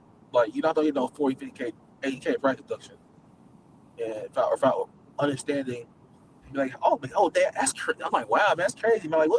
What happened? You just bought the house, what, a few years ago? Yeah, that. Why are you about to lose a home? That's kind of odd. Oh, okay. It's just, you gotta let them tell their stories. So important. Because what's the most important thing to a person, Jimmy? What is the most important thing to a person? Yes. What they get out of the deal? No. Themselves. What do they like to talk about the most? Right, themselves. Makes sense. Like to talk about themselves. You have to open the door and let them talk about themselves. Versus just how much you want for the house. Would you take lower? Would you sell it for what you owe? Would you take cash close fast? You sound like a greedy investor. You're gonna get hung up on doing that. That's true. And the funny thing is, I'm usually not like that on the phone. That's not even your personality. Yeah. Even you, Jimmy. It's hard. It's hard when you're on stream, you know. It's in your mind. You just It gotta, is. The way you train is the way you fight. Oh, come on. It's free real estate for those who know. Mr. Art, what do you think about that call?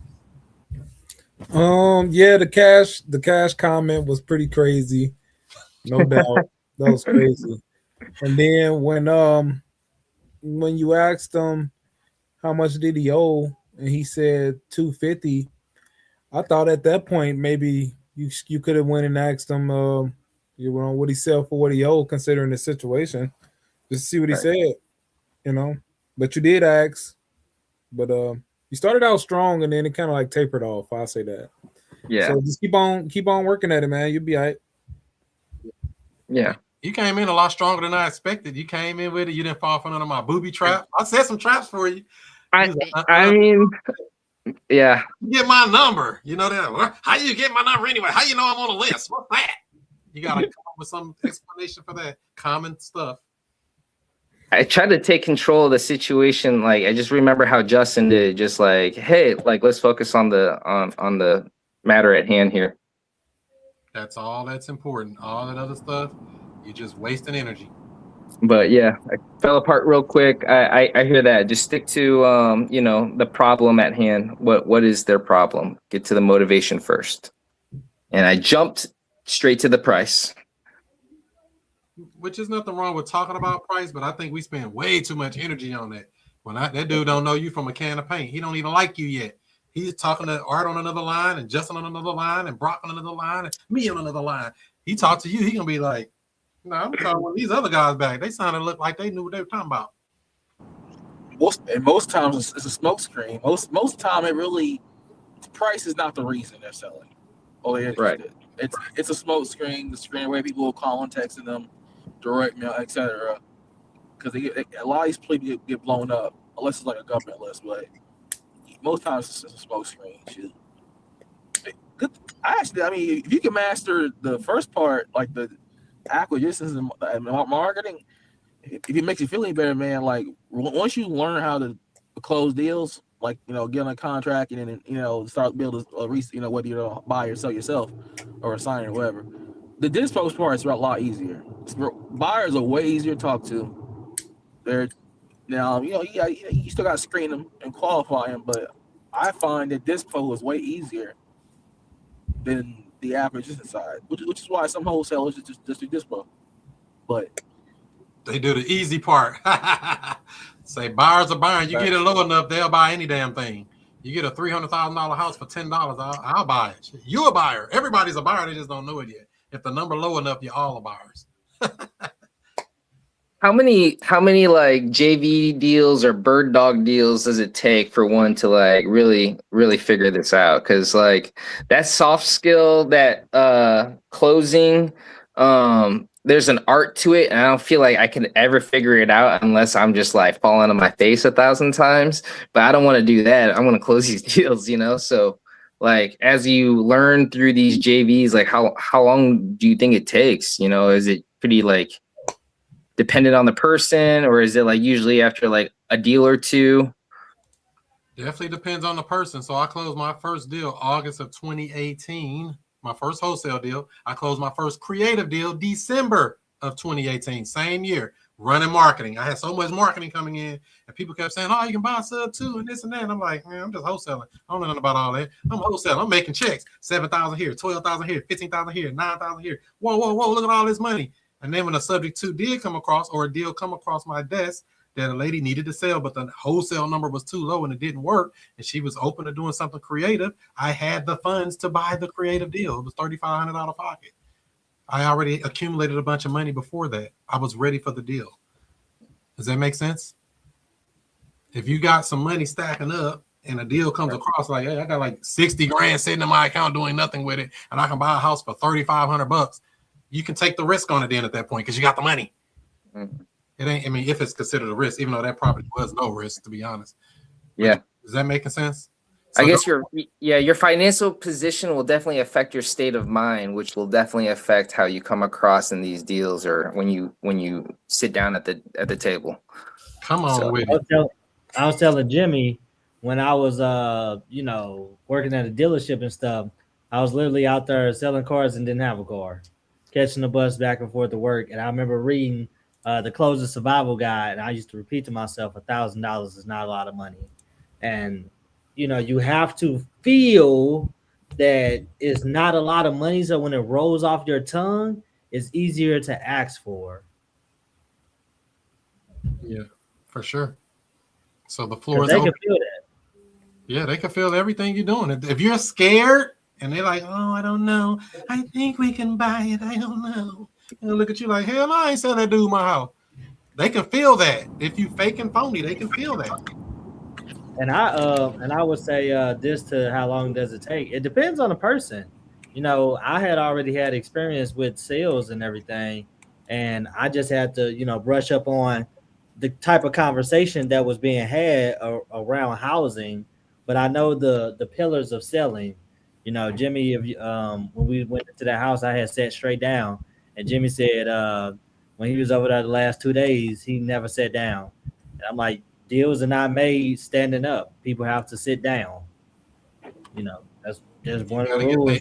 You got to get their undivided attention because they can be on their phone. They can be doing all of other stuff. No, we need to talk about this right now. Give me 5 to 10 minutes of your time. We can get this knocked out. I got another appointment coming up, by the way, just so you know. I'm already planting the seed that I ain't going to be here long. I got to go help this other lady right down the street right after this. So we ain't going to be here long. We ain't been in no 3 hours talking about nothing. Right. Yeah. So, I mean, it depends on the person and everything. I mean, if you do, 10 JVs, 12 JVs a year, and it takes you a year to get before you start taking down your own deals, you can still make pretty good money, doing, one JV deal a month, let's say. That's 12 a year. And if you getting, $3,000, $4,000, $5,000 an assignment, possibly, right? That could be, more than you would make at a traditional job. Hands down. My best deal so far has been a JV deal in East Cleveland. I'll never do East Cleveland again because it's hard to find buyers out there. But that's still my best deal after like 4 years is that deal, and that I've come close, but I still have not gone over that price point. What was that gross profit on that deal? 34.2. And like to change. Come on with it, Brock. Let me hold 50,000. It's great. She found me. Shout Irene. She found me on wholesaling Discord. Something told I posted about I think I commented under someone's like they were asked about a tile company, a good tile company over in Columbus, Ohio, and she hit me up. She's like, "Hey, I saw your post. Like, are you a buyer? Do you wholesale?" I'm like, "Oh, I mostly wholesale." Okay, I have a property. Like, do you have a buyer in Cleveland? I'm like, I can find one. Right? Yeah, I didn't know what Cuyahoga County was. I'm like, I know Franklin and Lucas. I don't know about what Cuyahoga, LeBron, Cleveland. That's really it. That's it. LeBron? All I know about Cleveland is LeBron. I know the beard is there now. Fear the beard. James Harden just got traded. That's all I know. They won too. They won the other night. You know that? He got traded, man. I did, but it's just crazy because he talking about he wanted to go there. Like, what He gonna win there. They gonna kill again on the East, bro. Oh, dude, there's no comp to like Tatum hurt, Halliburton is still hurt, recovering. Like, the Hawks. AD is not going to stay healthy, and I think he sent out most of the. I think he sent out the rest of the season anyways. So yeah, there's no real comp. That's a good point. The East is much easier to get to the finals than it is on the West. There's too much killers over there. Shit. So always has been in my opinion. So that's what we got, ladies and gentlemen. Hopefully everybody got something good out of tonight. Any other comments, questions, concerns? The floor is open. Comment I got is just for Jimmy. I would say based on where you at right now, The quickest way to get a check in this thing would be if you just like, you're really good at talking to people. Just focus on getting that same 4 pieces of information on your first call, and then just schedule a follow-up with them from there. And then, at that point, you just figure out what you're going to do from there, whether you're going to tag somebody in, whatever you're going to do. Just get that first 4 pieces of information on that first call and keep that simple. And then you were asking, how long does it take to be able to close these deals? Like Chris said, it went really fast for him. Only input I have on that would be what I could recommend that can help speed up your learning on it would be if you study a lot of closing calls surrounding this topic, as well as when you're listening to those calls, writing down the objections that you hear the seller coming up with, and listen to how the person who's responding to them, listen to what they're saying, because those are the exact words that is like going to bridge us to getting these deals closed. And if you just study that stuff, that's going to speed up you getting that for sure. Thank you for that. Hell yeah. And that's the answer, to be honest. When you say how long is it going to take, you'll know. It's actually easy to close wholesale deals. The problem, you're trying to close these creative, complex deals. You're doing like Justin. Justin said, I'm coming in for the hard stuff. He said, I don't want nothing easy. Give me the tough, hard stuff everybody else can't do. And that's a strategy. But a wholesale, simple deal, cash deal is very simple. Not rocket science. You're not trying to figure out principal, interest, taxes, insurance, hazard insurance, all this other stuff. You're not worrying about all that. Arrears. We're not dealing with all that if you're talking about wholesaling. If you're talking about creative, that's where your learning curve is. So yeah, if you're doing cash deals, you can do that tomorrow. You start talking about creative, there is a learning curve. Make sense? Yeah, I have a hot lead, but I can't convince him to come down on his price, and he wants cash, so might have to pass the ball here. Why are you convincing anybody to do anything? Why are you convincing him to do anything? I'm not trying to convince him to do anything. He wants 70 cash, and he won't come down. So why? And it's not worth it. Why 70. do you want 70,000? That's a good question. We got to dig into. It's always a question. No matter what you throw at me, you notice that, Jimmy? No matter what you ever throw at me, I come back with a question every time without question. He believes it's worth 70,000. That's how far I've gotten so far. He believes that he can get 78,000 out of it, and that's what it's worth. That's what he wants out of it. Who told him that? That's what he believes. That's what he wants. He owns a bunch of houses. Like, this guy owns quite a portfolio. And he's convinced that this house is worth 70 because of the work he's put into it. And I don't think it's worth 70 based off the market. It's just gonna sit there. So it sounds like to me you don't need to sell it. Am I getting that correct? That's a question for him. It sounds like to me you don't even need to sell it. Am I yeah. See, everything you say is still a question, no matter what. I'm coming with a question every time. Right. So that's the game we play, my man. Any other questions, comments, concerns?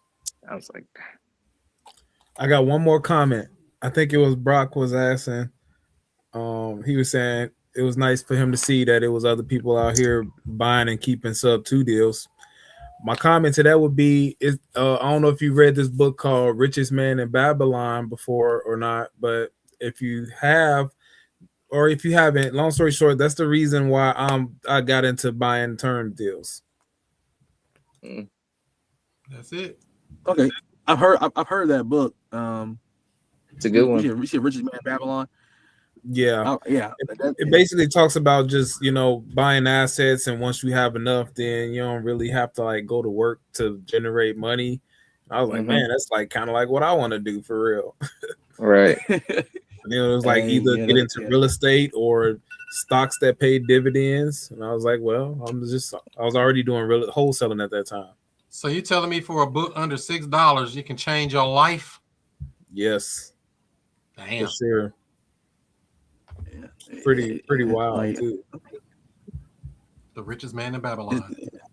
It's a good book. You do the marketing, you definitely come across these opportunities quite, at least especially in the Midwest, in my opinion. I come across these a lot in like Indianapolis, well, anywhere in Indiana really. But and I'd be like, yeah, that's a really nice house. I'm like, I don't know if I want to take that down or not. So yeah, I appreciate that for sure. This book is 100 years old. So yeah, go get it. Damn. Written or published originally in 1926, 100 years ago. 100 years ago, buddy. All right, so hopefully y'all got something good to take away. Watch the replay on this thing here, packed full of nuggets, and have yourself a great rest of your Super Bowl Sunday. Is the Super Bowl over yet? Almost. Shit. Score 29-13. Seattle was winning. Damn, they blowing them out the water. Oh, this game over. It's 2 minutes. It's been like that all game, man. It's game over. Seahawks win. Congratulations to the Seahawks. All right, Jimmy, go knock them dead this week. Get some more leads generated, and you're going to make it, my man. I believe in you. Yeah, Justin, you might be getting a call from me soon. I think Justin hopped off already. Okay. All right. Thanks you guys for the motivation and the advice. Be back next week. There you go. So we'll see you next time. Do what you do. Be who you be. And I'll see you before you see me. So I want to get into real estate, but don't know where to start. Well, what I would say is to join the Future Cash Flow Club. It's a community of investors where we talk about wholesaling, we talk about creative deal structuring, buying houses subject to, all of the creative stuff that everybody's talking about. You don't need a real estate license or any of that. Wow, where do I sign up? Well, I would say go to futurecashflowclub.com. That's futurecashflowclub.com. You can even get a free trial. Try it out today. I don't know what you've been doing. You been asleep? Let me wake you up with something. Straight up. Yeah. Allow me to reintroduce myself. I'm Chris Monroe. R to the O-E. I flip houses, rent cars, and make money. You know I'm not no motherfucker dummy. This how we do.